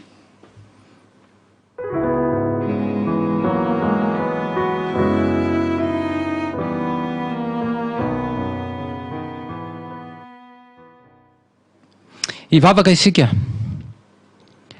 misaotranao izahay Jesosy malala satria nasehonao tamin'inanaovanao sorona teo amin'ny azo fijaliana zay efa vita zany ankehitriny fa mbola tohizanao any amin'ny efitra masina indrindra ankehitriny ny fanelanelanana anay mpanota amin'ilay ray koa tohino ny fonay mba ho tonga amin'ny tena fibebahana marina ary azava tsara ao an-tsainay ny fahotana zay vitanay ka ekeny eo natrehanao mba hahafahanay mahazo famelan-keloka tanteraka. Sotranao satria avelanao tanteraka zao fandarana izao izay anambarana ny afatra amin'izao vanim-potoana farany zao. Ny fahazavan-tsaina avy amin'ny fanahy masina hoe nanazava fisainanay ny mpiaino rehetra ny mpitoro filazantsara rehetra mba hafata zay tena ambarany sotra masy ny afatra hotoriana amin'izao vanim-potoana farany zao mba hanomana ny olombelona rehetra satria hotoriana manerana an'izao tontolo zao mba ahafahan'ny fiavianao tsy ho ela intsony satria raha ny toejavatra misy eto amin'izao fiainana zao de efa tena mahatsiravina koa ny tena vahaolona de zany fiavianao zany koa ampio izahay ary talaona ny rotsandra n'olona farany ahafana mameta izany asa izany aingana iverenanao tsy ho ela. Tononona sy angatana aminanao Jesosy ty mivavaka. Amen. Amen.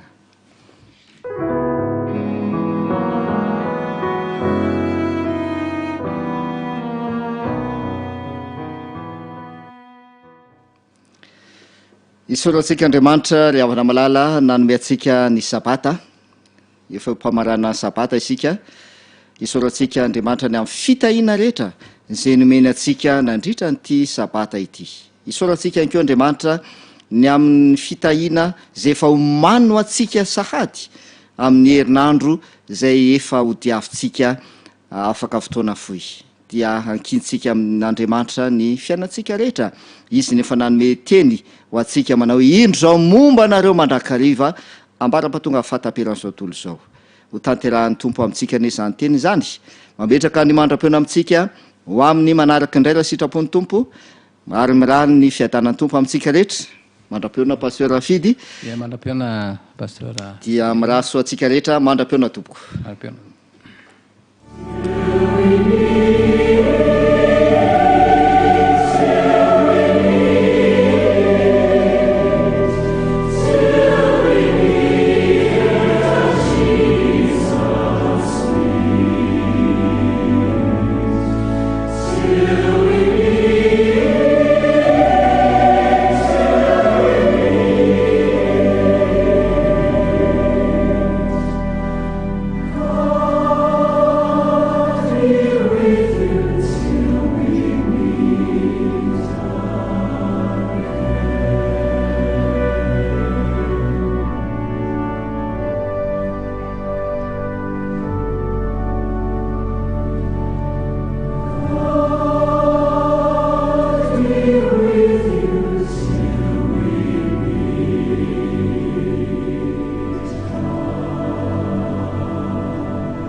Faly miarabatsika tratra izao oramasiny sabata famaranana ny sabata izao misaotra an'Andriamanitra satria nanana tombontsoa manokana ny anoka atao anatin'ny fandrenesana ireny programa maro samihafa ireny programa zay mitaona atsika ho amin'ny fifoazana sy ny fanavaozana indrindrandrindra manoloana amin'izao vanim-potoana sarotra zay lalovantsika izao. Mialohan'ny andrenesantsika ny vatsim-panahy entina mamarana ity sabata ity de manasa atsika hiaraka anondrika alohantsika hivavaka.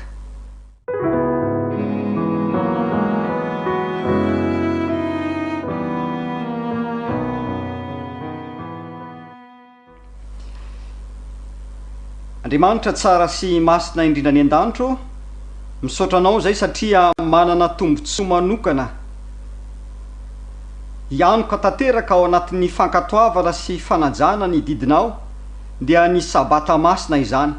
Misaotra no ire fitahim-panahy maro samihafa zay niraisinay tao anatin'izay andro vitsivitsy maromaro zay andriamanitro. Misaotra ihany koa nanomezanao ity tontolo andro ity ary ankehitriny de te ametraka ny fiainanay eo ampelantananao indray izay amin'ity herinandro manaraka ity. Andre ny teninao zay mitenena amin'ny alalam-panomponao ary favonay iaino zay no ny aminaran'i Jesosy. Amen.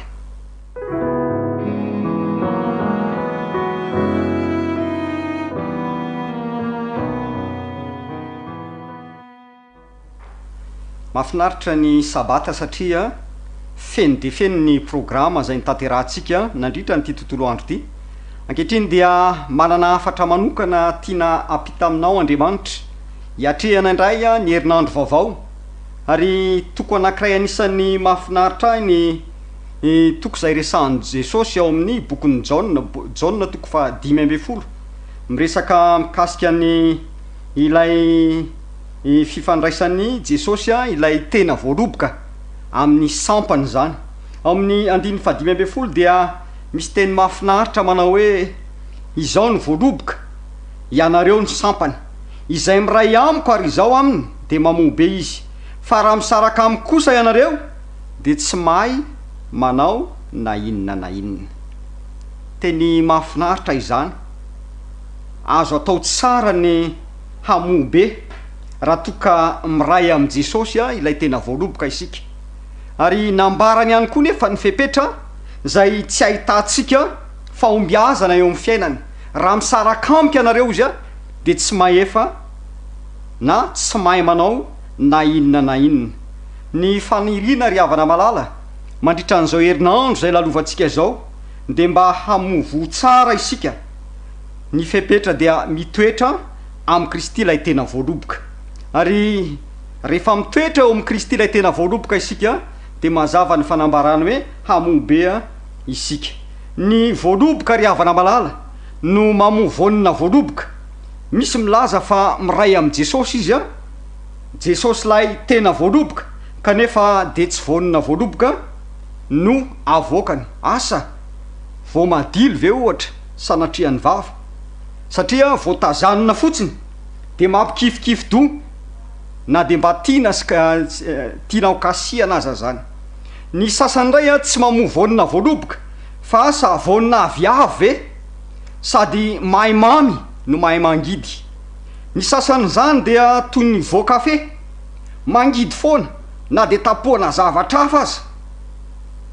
ary rehefa mba tapohana siramamy na asina ronono vo mba miova loko kely na miova tsiro zany. Ny sasany zany indray milaza fa vonina voaroboka kanefa ndraindray tohatry ny voanangivy zany na de mangidy aza ny avoakany hiafina ihany satria mitondra fahasalamana. Ny sasany zany moa dia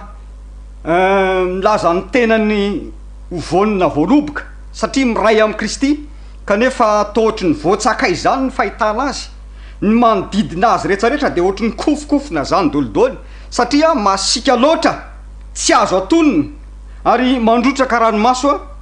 ho an'izay akaiky azy. Ny fanirina de mba hanana firaisana tanteraka am' Jesosy sika lay tena voaroboka. Fa rehefa miray am' Jesosy lay tena voaroboka isika ry havana malala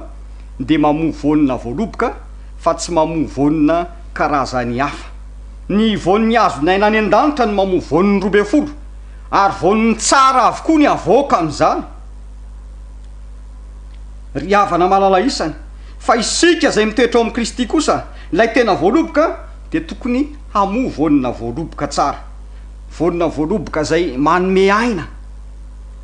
ho an'ireo zay mahazo azy, mamelona ho an'ireo zay mifandray sy mifanerasera aminy, mampahery ary tian'ny olona sady tian'Andriamanitra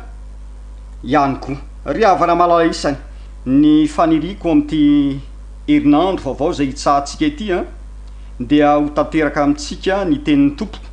Raha toka miray am' Jesosy isika, Jesosy ilay tena voaroboka ka mba hanome aina amelombelona ampahery ary tian'ny olona nanana mandritra nyty herinandro ity satria manana firaisana etya de etya amin'andriamanitra ary iriko a raha toka fanandramako sy fanandramanao a ny miray amin'i Kristy a isan'andro isan'ora mandritra izao enemana vaovao a zay lalovantsika izao tompony ampitoetra izany teny zany a ao ampontsika tsiraray avy amen.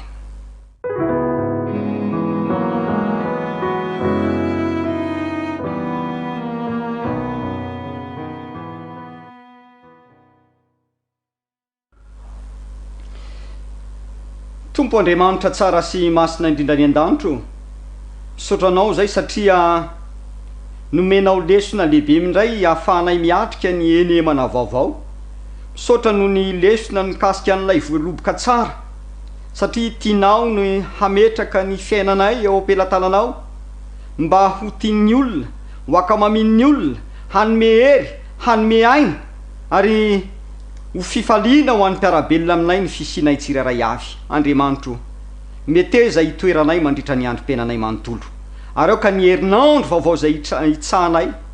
ho lalovanay dia mba ho herinandro ahitanay fifaliana ahitanay fahombiazana ary indrindrandrindra ahitanay fanasitranana manoloana izao valana retina zay miely etseroa izao apetraka feny am-pilatananao ary Andriamanitro ny mahasoa ny fiainanay tsiraray avy noho ny amin'ny anaran'i Jesosy amen.